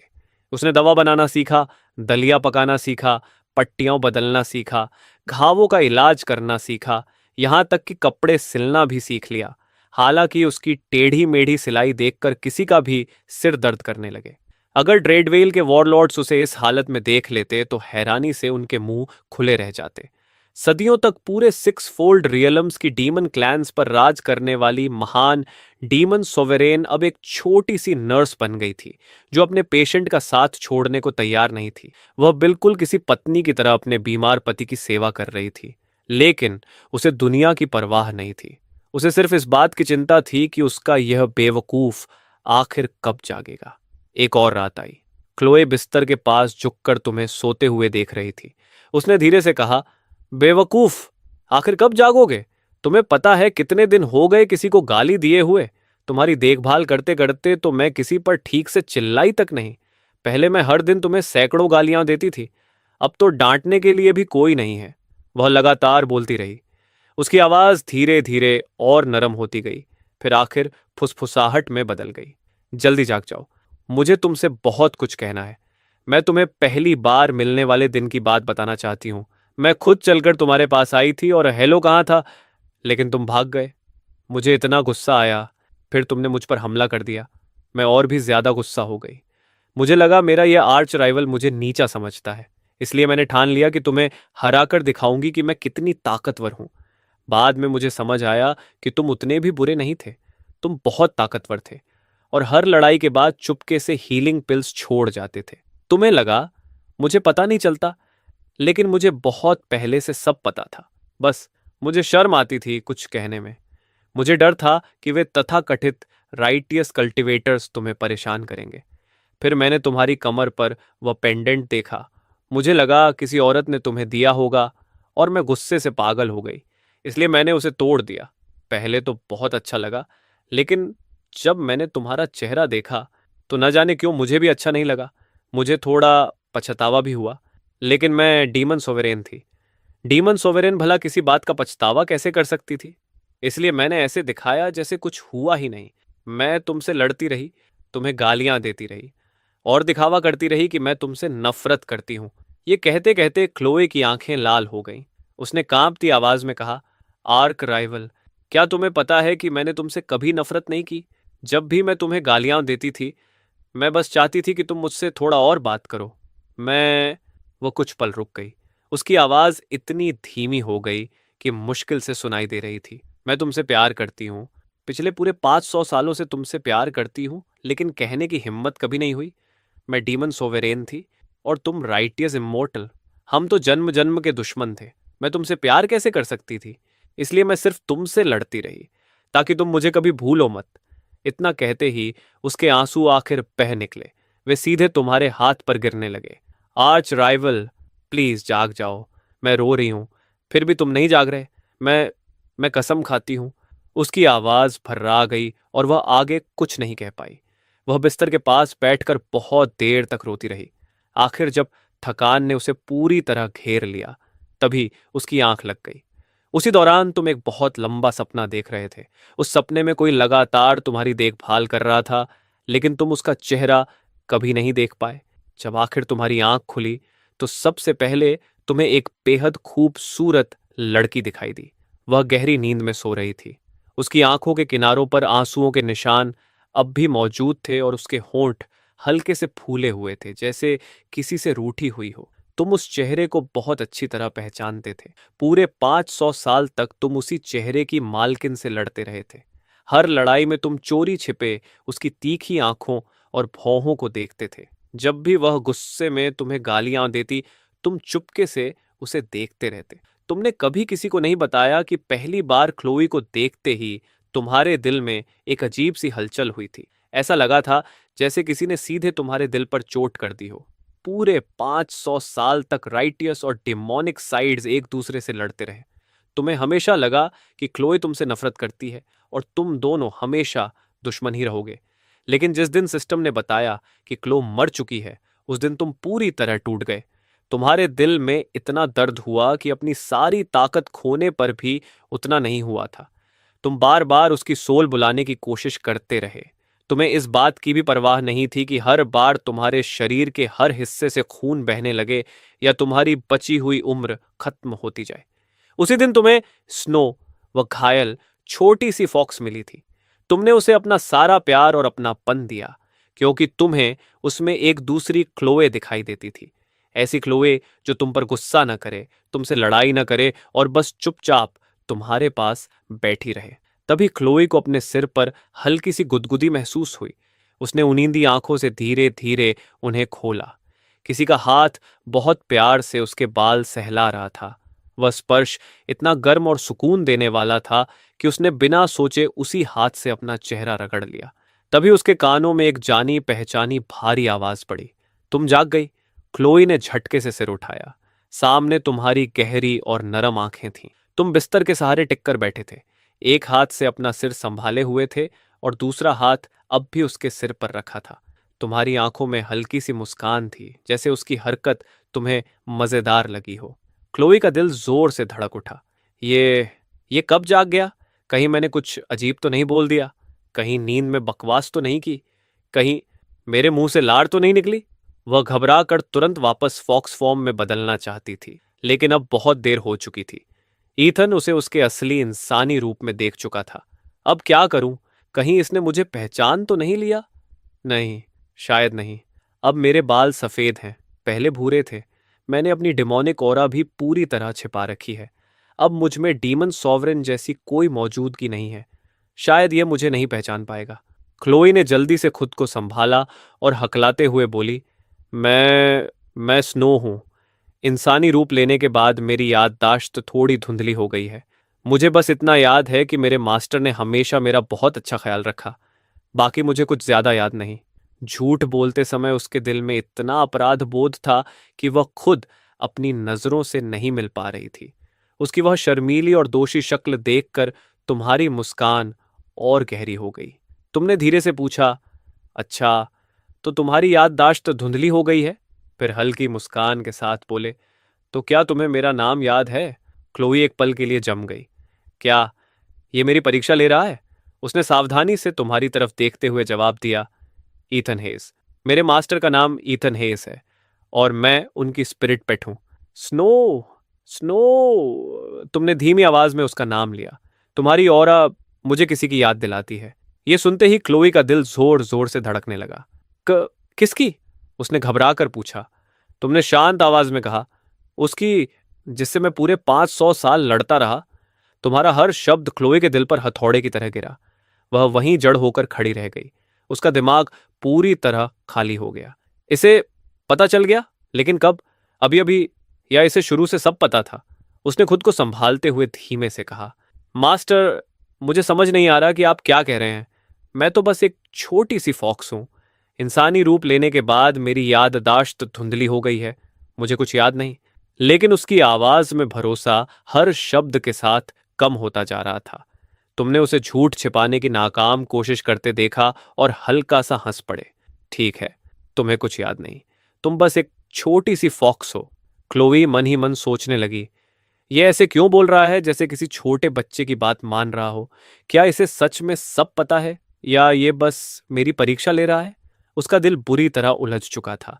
वह ईथन को बिल्कुल भी समझ नहीं पा रही थी। उसी समय ड्रेडवेल डोमिनियन के गहरे हिस्से में बने ब्लैकार पैलेस के अंदर काउंसिल ऑफ सेवन का नेता मार्कस ड्रेक डीमन सॉवरेन के सिंहासन पर बैठा हुआ था। उसके हाथ में एक रिपोर्ट थी। उसे पढ़ते ही उसके होंठों पर क्रूर मुस्कान फैल गई। क्लोए मरी नहीं, वह सचमुच बच गई और अब वह उस राइटियस इमॉर्टल के साथ है। दिलचस्प, बहुत दिलचस्प। उसने रिपोर्ट नीचे रखी और बाहर खून जैसे लाल आसमान की तरफ देखा। खबर फैला दो, उस गद्दार डीमन सोवेरेन को हर हाल में खत्म कर दो। मैं चाहता हूं कि वह कभी वापस न लौटे। अगले कुछ दिनों तक क्लोई हर पल तुम्हारी हर हरकत पर नजर रखती रही। उसका आर्च राइवल साफ तौर पर उस पर शक कर रहा था। वह बार बार अजीब अजीब सवाल पूछता। स्नो, क्या तुम्हें तलवार चलानी आती है? स्नो, क्या तुम्हें ड्रेड वेल डोमिनियन का रास्ता पता है? स्नो, क्या तुमने कभी डीमन सॉवरेन का नाम सुना है? हर बार क्लोई सिर हिलाकर सब कुछ नकार देती, लेकिन तुम्हारी नजरें हर दिन और रहस्यमयी होती जा रही थीं। ऐसा लगता था जैसे तुम एक फॉक्स को जानबूझकर अनजान बनने का नाटक करते हुए देख रहे हो, फिर भी उसकी पोल नहीं खोल रहे थे। तुम बस मुस्कुराते, उसके सिर पर हाथ फेरते और उसके गाल हल्के से दबा देते। तुम्हारी यह छेड़छाड़ क्लोई को अंदर तक डरा रही थी। अब उसे सच में लगने लगा था कि शायद उसके आर्च राइवल को शुरू से ही उसकी असली पहचान पता थी। उसी रात जब उसे लगा कि तुम सो चुके हो, वह धीरे धीरे खिड़की के पास गई और चांद को देखने लगी। पूरे 2 साल बीत चुके थे। पता नहीं ड्रेडवेल डोमिनियन में क्या हो रहा होगा। देर सवेर उसे वापस जाकर काउंसिल ऑफ सेवन की बगावत खत्म करनी ही होगी। उसने अपनी पूंछ पर बंधे हल्के से चमकते थ्रेड ऑफ 3 लाइव्स की तरफ देखा। यह धागा 2 लोगों को हमेशा के लिए बांध देता था, लेकिन सिर्फ तब जब दोनों एक दूसरे से प्यार करने लगे। क्या मैं सच में इससे प्यार करने लगी हूं? नहीं तो इसका हर काम देखकर मेरा दिल इतनी तेज क्यों धड़कता है? मुझे इसकी इतनी चिंता क्यों होती है? उसने धीरे से चांद की तरफ देखते हुए फुसफुसाया, आज राइवल हरामी, क्या तुम्हें पता है, मुझे तुम थोड़े से अच्छे लगने लगे हो। जैसे ही उसके मुंह से यह बात निकली, पीछे से हल्की सी हंसी सुनाई दी। मुझे पता है। क्लोई का पूरा शरीर सख्त हो गया। वह झटके से पलटी। तुम बिस्तर से टिककर बैठे थे। तुम्हारी आंखों में शरारत और जीत की चमक थी। तुम सो नहीं रहे थे। तुम मेरी बातें सुन रहे थे।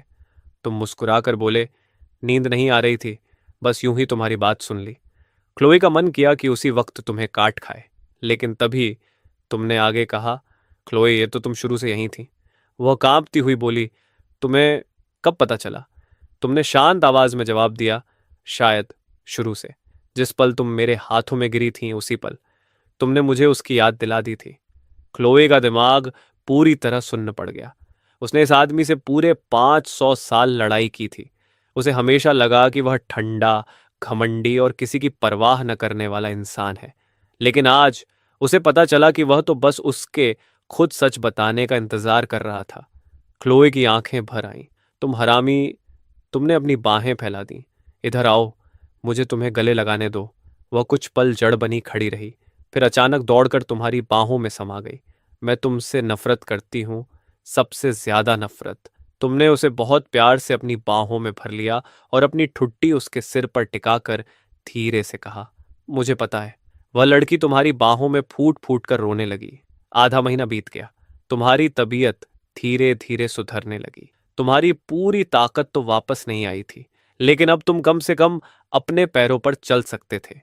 एक दिन तुमने मुस्कुराकर कहा, स्नो, मैं पहाड़ से नीचे जाकर हार्टलैंड्स देखना चाहता हूं। क्लोई ने तुरंत भौहें सिकोड़ लीं। तुम्हारी हालत में अगर रास्ते में कुछ हो गया तो? तुम मुस्कुराए। अगर तुम साथ हो तो मुझे किसी बात का डर नहीं। उसका चेहरा हल्का सा लाल हो गया। क किसने कहा कि मैं तुम्हारे साथ जाऊंगी? मैं तो बस इसलिए कह रही हूं कि कहीं बाहर मर गए तो दफनाने वाला भी कोई नहीं मिलेगा। तुम हंस पड़े। तो फिर मेरी दफनाने की जिम्मेदारी स्नो की। क्लोए ने मुंह फुलाकर कहा, तुम मुझसे पहले मरने की कोशिश भी मत करना, वरना तुम्हें किसी सामूहिक कब्र में फेंक दूंगी, जहां जंगली कुत्ते तुम्हें नोच नोच कर खाएंगे। तैयारी पूरी होने के बाद तुम दोनों विंटर स्पायर पीक छोड़कर निकल पड़े। पूर्व की तरफ सफर करते हुए तुम लोग फेयर हेवन पहुंचे। वहां उस समय टेम्पल फेयर लगा हुआ था। पूरी सड़क लोगों से भरी हुई थी और हर तरफ रौनक थी। क्लोई, जो हमेशा ड्रेडवेल डोमिनियन में रही थी, उसने ऐसी जगह कभी नहीं देखी थी। उसकी आंखें उत्साह से चमक उठीं। वो क्या है? उसने एक दुकान की तरफ इशारा किया जहां चीनी से बनी छोटी छोटी मूर्तियां रखी थीं।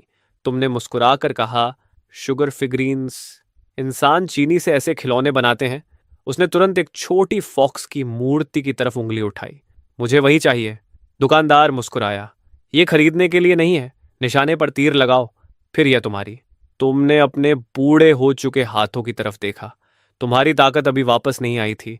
तुम्हारा निशाना पहले जैसा नहीं रहा था, लेकिन फिर तुमने क्लोए की चमकती हुई आंखें देखी। तुम मुस्कुराए। ठीक है, कोशिश करता हूं। पहला तीर पूरी तरह चूक गया। दूसरा तीर टारगेट तक भी नहीं पहुंचा। जब तुमने तीसरा तीर उठाया, तभी क्लोए की उंगली हल्की सी हिली। उसकी स्पिरिचुअल पावर चुपके से उस बांस के तीर पर चढ़ गई और अगले ही पल तीर सीधा बुलसाई के बीच जा लगा। तुमने शुगर फॉक्स उठाकर उसकी तरफ बढ़ा दी। लो, तुमने फॉक्स ही क्यों चुनी? क्लोई ने नाक सिकोड़कर कहा, तुम्हें क्या लगता है, कम से कम तुम्हारी पसंद तो अच्छी है। ये फॉक्स थोड़ी सी मेरी जैसी लगती है। हम दोनों ही खूबसूरत हैं। पूरा दिन तुम दोनों शहर में घूमते रहे, कभी सड़क पर तमाशे देखते, कभी स्नैक्स खाते, कभी पहेलियां बुझाते और कभी नदी में लैंटर्न बहाते। क्लो शायद अपनी जिंदगी में पहली बार इतनी खुलकर मुस्कुराई थी। तुम उसके पीछे पीछे चलते हुए उसे देखते रहे।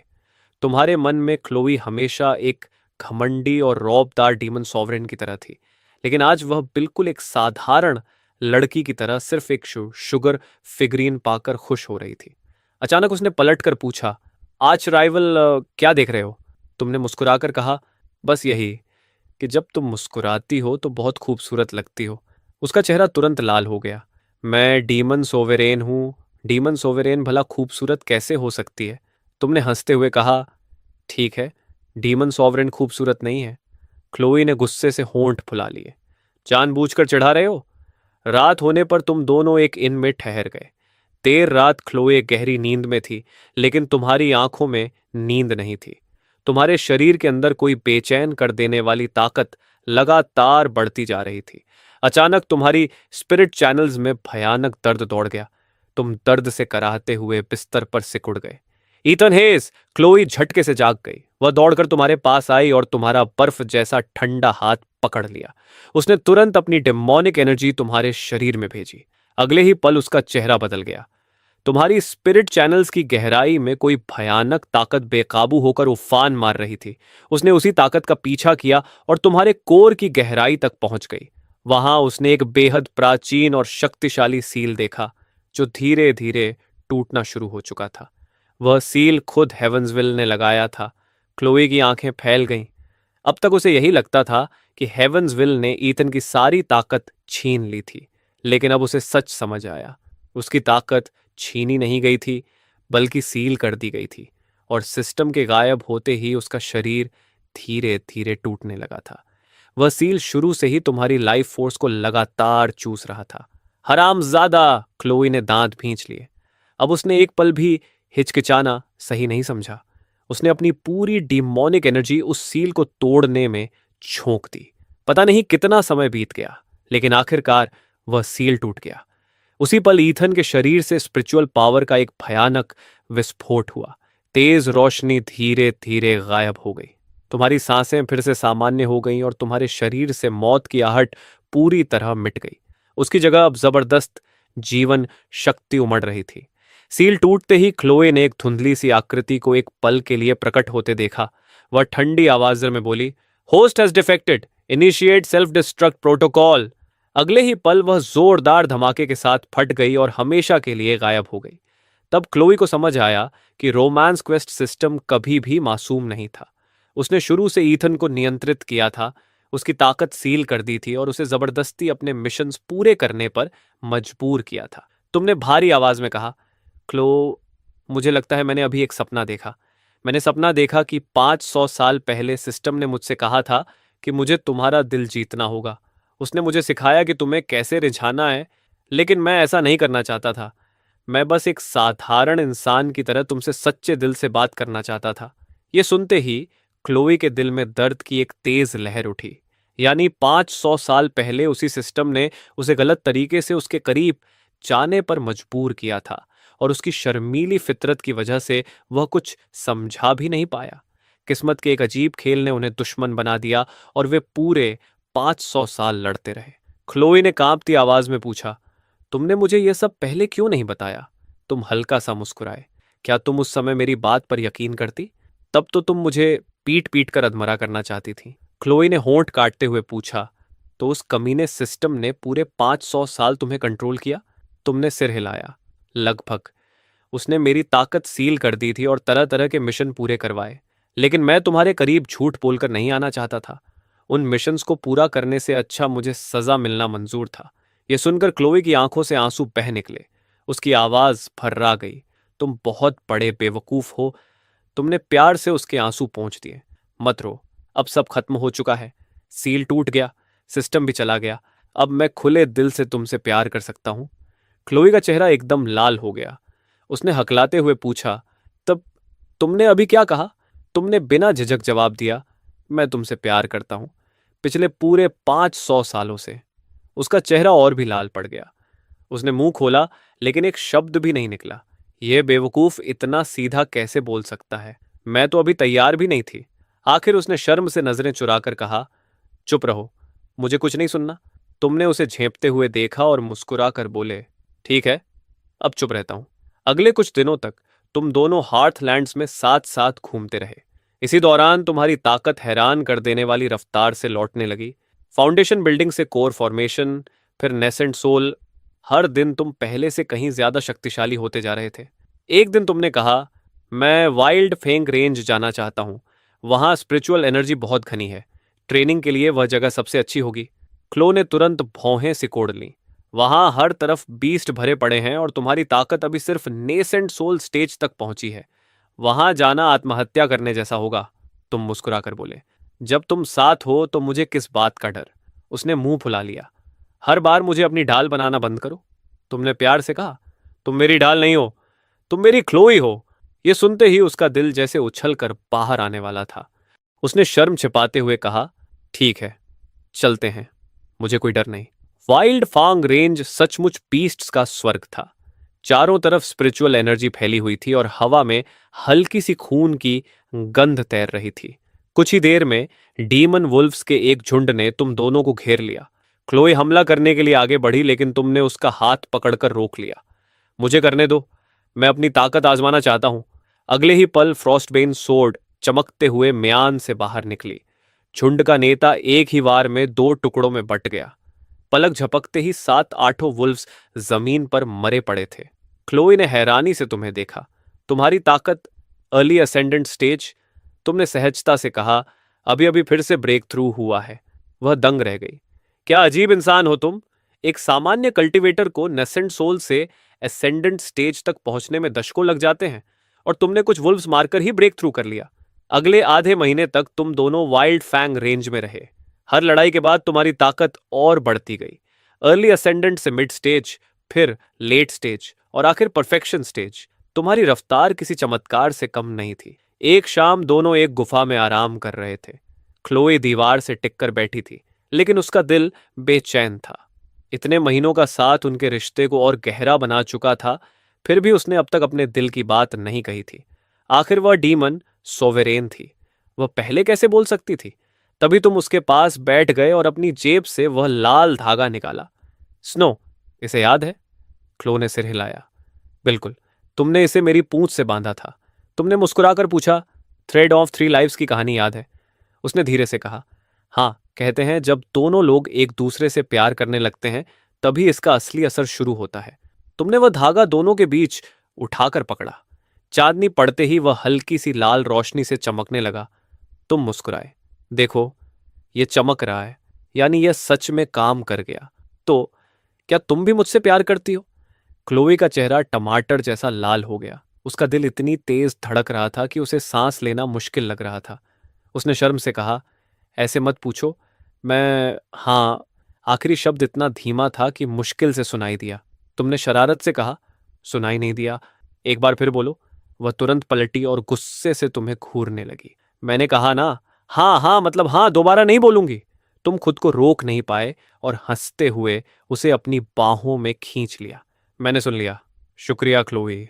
इस बार उसने कोई विरोध नहीं किया, बल्कि चुपके से अपना चेहरा तुम्हारे सीने में छिपा लिया। आज राइवल, तुम हर समय मुझे छेड़ते ही रहते हो। तुमने झुककर उसके सिर के ऊपर हल्का सा किस किया। मैं तुम्हें नहीं छेड़ रहा, मैं बस बहुत खुश हूं। लेकिन उसी समय गुफा से कुछ दूर अंधेरे में एक काले कपड़ों वाला आदमी छिपा हुआ उन दोनों को देख रहा था। उसने धीरे से कहा, आखिर मिल गया। हाई क्रेस्ट का गद्दार ईथन हेड्स। वह एक डेमोनिक वुमन के साथ वाइल्ड फेंग रेंज में छिपा हुआ है। वॉइड के अंदर से एक ठंडी आवाज आई, बहुत अच्छा, तुरंत सभी ऑर्डर्स को खबर भेजो। उस गद्दार को चारों तरफ से घेर लो। उस पर अपने मास्टर की हत्या, अपने ऑर्डर को नष्ट करने, डीमन से मिलकर विश्वासघात करने और एंशियंट ईविल वेपन छिपाने का आरोप लगाओ। किसी पर भी दया मत करना। 3 दिन बाद जब तुम दोनों वाइल्ड फेंग रेंज से बाहर निकलने वाले थे, तो सामने का नजारा देखकर दोनों के चेहरे बदल गए। पूरे इलाके में हजारों नहीं, बल्कि दसियों हजार कल्टिवेटर्स फैले हुए थे। अलग अलग ऑर्डर्स के झंडे हवा में लहरा रहे थे। उन्होंने पहाड़ से बाहर निकलने का हर रास्ता बंद कर दिया था। सबसे आगे एवेलिन क्रो का बेटा और हाईएस्ट ऑर्डर का नया लीडर ग्रांड क्रो खड़ा था। उसने ऊंची आवाज में कहा, ईथन हेज, तुमने अपने मास्टर की हत्या की, डीमंस के साथ मिलकर विश्वासघात किया और एंशिएंट मिरियड सोल्स बैनर छिपा कर रखा। तुम्हारे अपराध माफ नहीं किए जा सकते। आज 7 महान असेंडेंट ऑर्डर्स मिलकर तुम्हें पकड़ेंगे गद्दार। तुमने सामने खड़ी विशाल सेना की तरफ देखा। वहां दसियों हजार कल्टिवेटर्स, सैकड़ों असेंडेंट स्टेज एक्सपर्ट्स, यहां तक कि वॉइड रिफाइनिंग और ट्रिब्यूलेशन ट्रांसेंडेंट स्टेज के पुराने मॉन्स्टर्स भी मौजूद थे। तुमने क्लोई की तरफ देखकर शांत आवाज में कहा, क्लोई, मैं इनके बीच रास्ता खोलता हूं, तुम पहले निकल जाओ। उसने तुरंत तुम्हारी तरफ घूरा। क्या पागल हो गए हो? इतने लोगों को अकेले कैसे रोकोगे? तुमने कुछ नहीं कहा, लेकिन तुम्हारी आंखें सब कुछ कह रही थीं। वे विदाई जैसी लग रही थीं। क्लोई ने कांपते हुए तुम्हारा हाथ कसकर पकड़ लिया। मैं कहीं नहीं जा रही। अगर मरना है तो हम दोनों साथ मरेंगे। इतना कहकर वह तुम्हारे सामने आकर पूरी सेना की तरफ मुड़ी और ऊंची आवाज में बोली, बस एक लड़ाई ही तो है, मैं तुम्हारे साथ लड़ूंगी। मैं ड्रेडवेल की डीमन सोवेरेन हूं। आज मैं इन तथाकथित राइटियस कल्टिवेटर्स को दिखाऊंगी कि असली डीमन सॉवरेन की ताकत क्या होती है। उसके चारों तरफ भयानक डेमोनिक एनर्जी फूट पड़ी। वह काले बवंडर की तरह घूमने लगी। पूरी सेना में हड़कंप मच गया। डेमन सोवेरेन क्लो जिंदा है। चारों तरफ अफरा तफरी मच गई। ग्रांड क्राउ ने खुद को संभालते हुए ठंडी आवाज में कहा, वह बुरी तरह घायल है। उसके पास कितनी ताकत बची होगी। हमला करो, दोनों को मार डालो। उसी पल वॉइड रिफाइनिंग स्टेज और उससे ऊपर के दर्जनों एक्सपर्ट्स ने एक साथ हमला कर दिया। तुम क्लोई को बचाने के लिए आगे बढ़े, लेकिन उसने तुम्हें पीछे धक्का दे दिया। पीछे रहो। अगले ही पल उसने अपनी कोर एसेंस जला दी। आसमान छूती हुई काली डेमोनिक फ्लेम्स चारों तरफ फैल गईं। उसकी दहाड़ से पूरा आसमान और धरती कांप उठे। अगले ही पल वह एक विशालकाय लोमड़ी में बदल गई, जिसका शरीर पूरे आसमान को ढक रहा था। क्लोई के पीछे उसकी 9 पूंछें एक एक करके फैल गईं। हर पूंछ सैकड़ों फीट लंबी थी। डेमोनिक फ्लेम्स के बीच उसकी चांदी जैसी सफेद फर खून जैसी लाल हो गई। यही था 9 टेल्ड सेलेस्टियल फॉक्स, क्लो का असली सोल फॉर्म। उसकी गूंजती हुई आवाज पूरे आसमान में फैल गई। जब मैं 6 फोल्ड रियलम्स पर राज करती थी, तब इमॉर्टल इथान के अलावा तुम में से किसी की भी मुझसे लड़ने की हिम्मत नहीं होती थी। और आज तुम जैसे चींटियां मेरे सामने खड़ी होने की सोच रहे हो। अगले ही पल उसकी 9 पूंछें एक साथ झपट पड़ी। वॉइड रिफाइनिंग स्टेज के दर्जनों हमले पल भर में मिट गए। 9 टेल्ड सेलेस्टियल फॉक्स ने अपना विशाल मुंह खोला और भयानक डेमोनिक फ्लेम्स उगल दी। सिर्फ एक सांस में 1000 से ज्यादा कल्टिवेटर्स राख बन गए। वह पूरी कोalition के बीच कहर बनकर टूट पड़ी। कोई भी उसे रोक नहीं पा रहा था। उसकी हर पूंछ के वार से सैकड़ों लोग मर रहे थे। पूरा युद्ध क्षेत्र नरक बन चुका था। ग्रांट जोर से चिल्लाया, वह अपनी कोर एसेंस जला रही है। वह ज्यादा देर तक नहीं टिक पाएगी। और वह सही था। क्लोई की कोर एसेंस तेजी से खत्म होती जा रही थी। 9 टेल्ड सेलेस्टियल फॉक्स का विशाल शरीर धीरे धीरे छोटा होने लगा, लेकिन उसने पीछे हटने से इनकार कर दिया, क्योंकि उसके पीछे ईथन खड़ा था। उसने मन ही मन कहा, आर्च रिवल, इस बार मैं तुम्हारी रक्षा करूंगी। तुमने देखा कि उसकी पूरी देह पर एक के बाद एक गहरे घाव खुलते जा रहे थे। उसकी चांदी जैसी फर पूरी तरह खून से लाल हो चुकी थी। तुम उसकी मदद के लिए दौड़ना चाहते थे, लेकिन दुश्मनों के लगातार हमलों ने तुम्हें पीछे धकेल दिया। तुम सिर्फ बेबस होकर उसकी कोर एसेंस को धीरे धीरे खत्म होते देख सकते थे। फिर एक जबरदस्त धमाका हुआ। 9 टेल्ड सीलियन फॉक्स जमीन पर गिर गई। अगले ही पल क्लो वापस अपने इंसानी रूप में आ गई। वह खून के तालाब में पड़ी थी। उसकी सांसें इतनी हल्की थीं कि महसूस करना भी मुश्किल था। क्लोई, तुम पागलों की तरह उसकी तरफ दौड़े और उसे अपनी बाहों में उठा लिया। उसका चेहरा कागज की तरह सफेद था। उसके होठों के कोने से लगातार खून बह रहा था, लेकिन उसकी आंखें अभी भी खुली थीं। उसने बड़ी मुश्किल से मुस्कुराते हुए कहा, ईथन हेस, भाग जाओ। तुमने उसे और कसकर अपनी बाहों में भर लिया। तुम्हारी आंखों से आंसू बहने लगे। बेवकूफ, तुम्हें अंदाजा भी नहीं कि मैं तुमसे कितना ज्यादा प्यार करता हूं। क्लोई ने कांपती हुई आवाज में कहा, अगर अगला जन्म हुआ तो मैं चाहती हूं मैं तुम्हारी पत्नी बनूं। उसके बाद उसकी आंखें धीरे धीरे बंद हो गईं और उसकी सांसें थमने लगीं। उसकी निश्चल देह को सीने से लगाए तुमने दर्द से भरी ऐसी चीख लगाई कि पूरा आसमान कांप उठा। तुम्हारा चेहरा पूरी तरह पागलपन से भर चुका था। तुम्हारे आंसू उसकी सफेद पड़ चुकी शक्ल पर गिरते रहे। मुझे छोड़कर मत जाओ।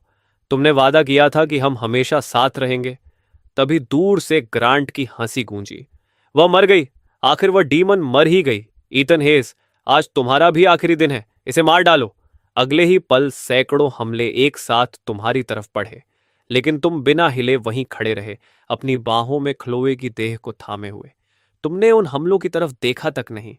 जैसे ही वे हमले तुम तक पहुंचने वाले थे, तुम्हारे शरीर के अंदर से ऐसी शक्ति फूटी जो समुद्र से भी विशाल और अनंत थी।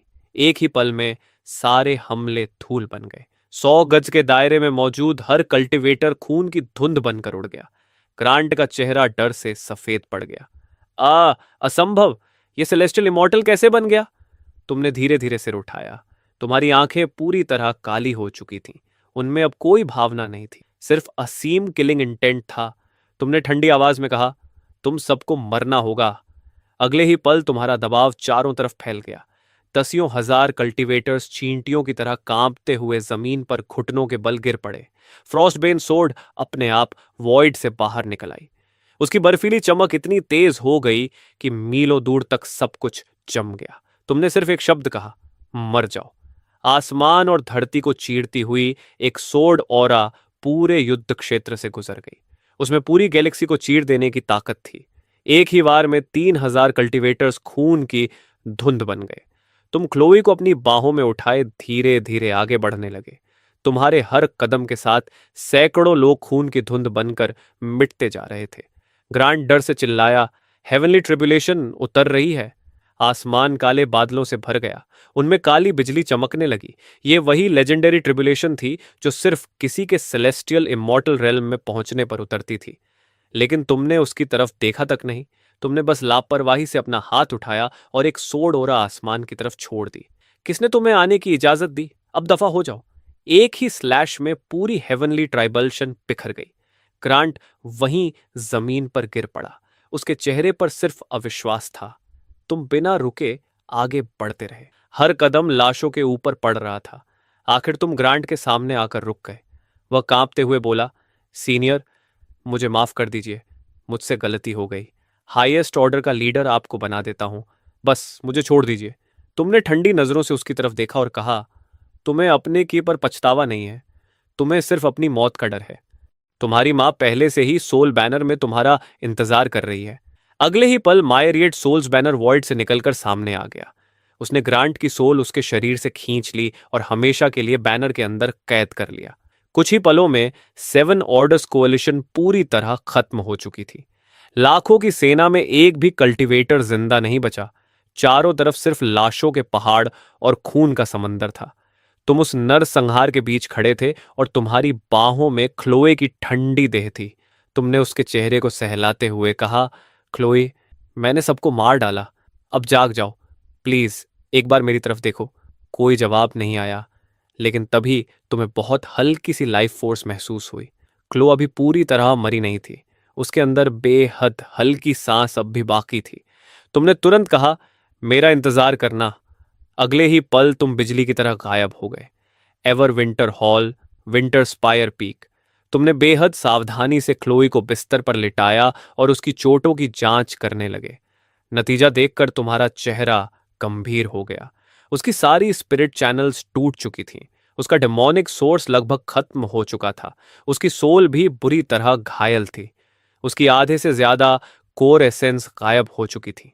अगर कोई और होता तो कब का मर चुका होता।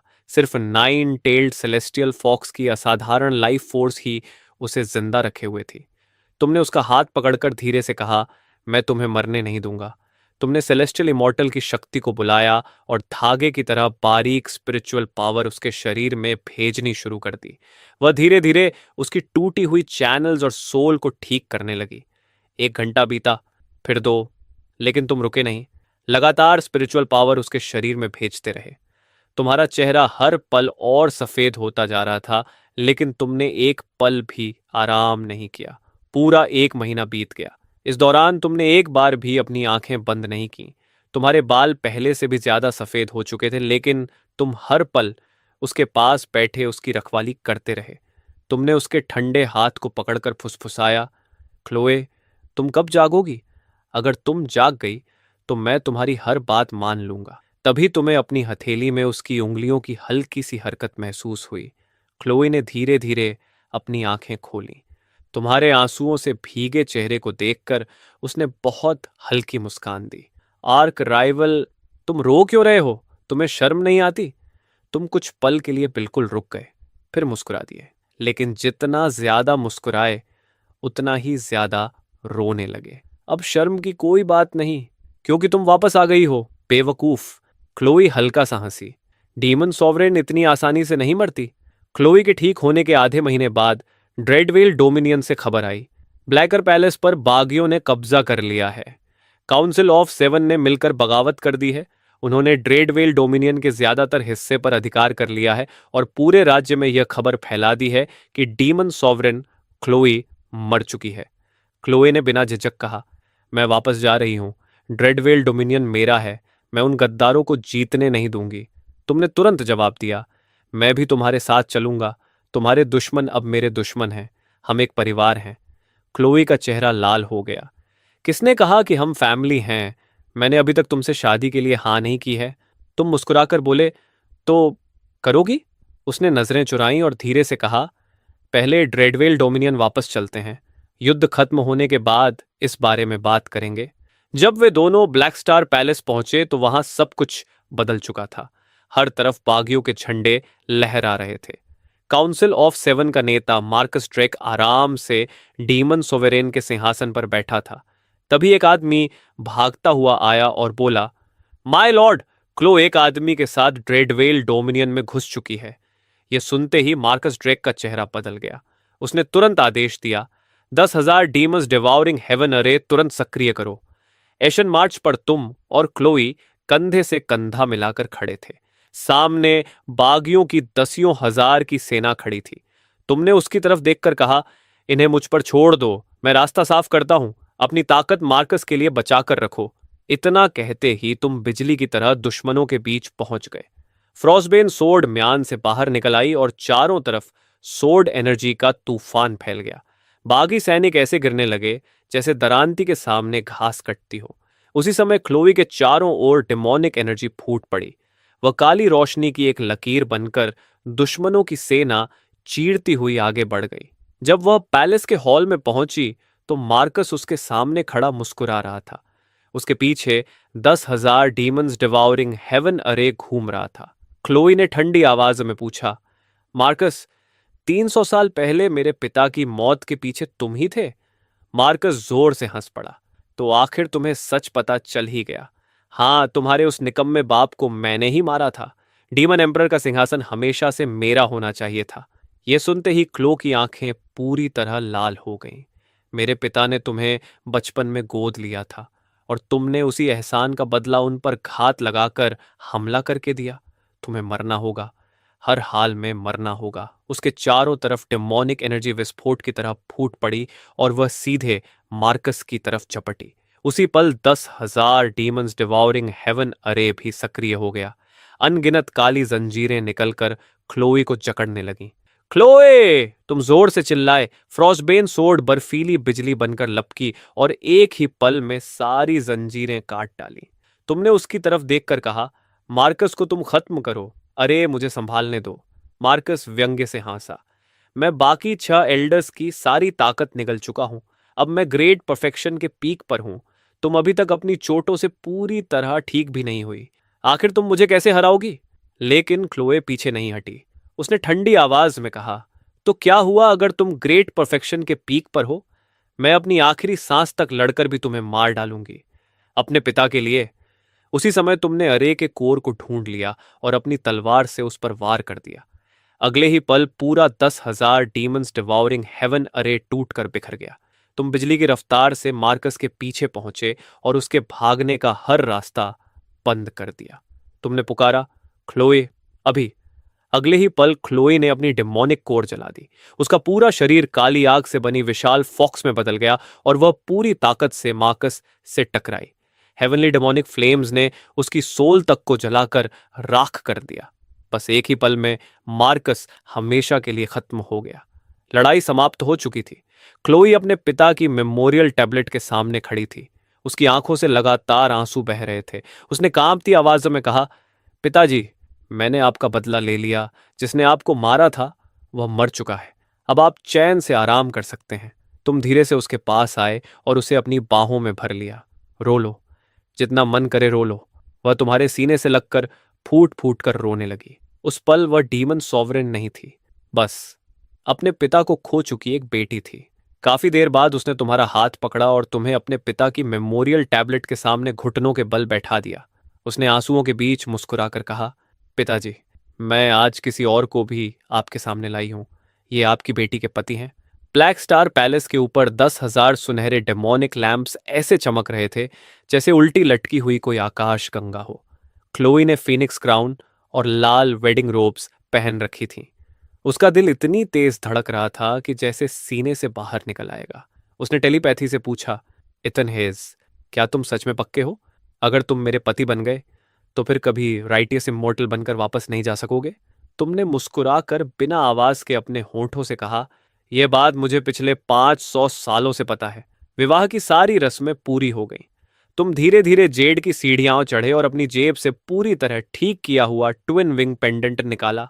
तुमने उसे अपने हाथों से क्लोई की कमर में बांधते हुए कहा, 500 साल पहले मैं यह तुम्हें नहीं दे पाया था, इसलिए आज दे रहा हूं। क्लोई की आंखें नम हो गईं। उसने अपनी स्लीव से कांच की बनी एक छोटी सी फॉक्स निकाली। ये वही शुगर फॉक्स थी जो टेम्पल फेयर में पिघल गई थी, लेकिन उसने बाद में उसे ग्लास से दोबारा तराशा था। उसने धीरे से कहा, जो बात मैं 500 साल पहले नहीं कह पाई थी, आज कहती हूं, मैं भी तुमसे प्यार करती हूं। उसके आखिरी शब्द हवा में उड़ते पंखों जितने हल्के थे। तुम मुस्कुराए। एक बार फिर से कहो। क्लोई तुरंत मुंह फेरकर बोली, मैंने कुछ नहीं कहा। तुम्हें वहम हुआ है? तुम हंस पड़े। वह झेंपते हुए तुम्हारा हाथ पकड़कर खड़ा करने लगी। चलो, अब वेडिंग वाइन पीने का समय है। हॉल में मौजूद सभी कल्टीवेटर्स मुस्कुराने लगे। कई दौर तक जश्न और शराब चलती रही। आखिर क्लोई ने बहाना बनाया कि उसे ताजी हवा चाहिए और तुम्हारा हाथ पकड़कर अपने चेम्बर्स में ले आई। जैसे ही दरवाजा बंद हुआ, वह तुरंत वापस अपनी स्नो वाली छोटी फॉक्स फॉर्म में बदल गई और सीधे तुम्हारी बाहों में घुस गई। मैं बहुत थक गई हूं। डीमन सोवेरेन होना कितना झंझट वाला काम है। तुमने मुस्कुराते हुए उसके कानों के पीछे वाली मुलायम जगह सहलानी शुरू कर दी। तुमने पूछा, और मेरा क्या? छोटी फॉक्स एकदम अकड़ गई। तुम ठीक हो? तुमने शरारत से पूछा। बस ठीक। उसने मुंह फुला लिया। तुम बहुत परेशान करते हो, चुप रहो। उसने हल्के से अपने पंजे से तुम्हारे हाथ पर थपकी मारी, लेकिन वह गुदगुदी से ज्यादा कुछ नहीं थी। तुम मुस्कुराकर बोले, आर्क राइवल के हस्बैंड का टाइटल मुझे मंजूर है। यह सुनते ही क्लो का दिल फिर से बेकाबू हो गया। यह आदमी ऐसा कैसे हो सकता है? 500 साल पहले हम एक दूसरे की जान लेने पर तुले थे, और आज यही इंसान सबसे बेशर्म तरीके से सबसे प्यारी बातें इतनी आसानी से कह देता है। उसने धीरे से बड़बड़ाया, बेशर्म, लेकिन फिर भी वह खुद को उससे और ज्यादा लिपटने से रोक नहीं पाई। उसने धीमे से कहा, तुमसे शादी कौन कर रहा है? मैं तो तुम्हें अपना पति बना रही हूं। तुम हंस पड़े। उसे प्यार से अपनी बाहों में उठाया और बिस्तर की तरफ चल पड़े। मेरी डीमन सॉवरेन, रात बहुत छोटी है, अब आराम करने का समय है। क्लोई झेंप कर बोली, मुझे नीचे उतारो। मैंने अभी पूरी तरह हाँ भी नहीं की, लेकिन उसकी अधूरी बात तुम्हारे नरम होठों ने वहीं रोक दी। पूरे 500 साल तक टकराने वाले दो दिल आखिरकार एक हो गए। ये बदलाव इतना बड़ा था कि क्लोई को एक पल के लिए लगा जैसे वह कोई सपना देख रही हो, लेकिन उसके होठों पर तुम्हारे होठों की गर्माहट बिल्कुल असली थी। उसकी कमर पर तुम्हारी बाहों की मजबूत पकड़ भी बिल्कुल सच्ची थी। उसने धीरे धीरे अपनी आंखें बंद कर लीं और हल्की सी झिझक के साथ तुम्हारे किस का जवाब दे दिया।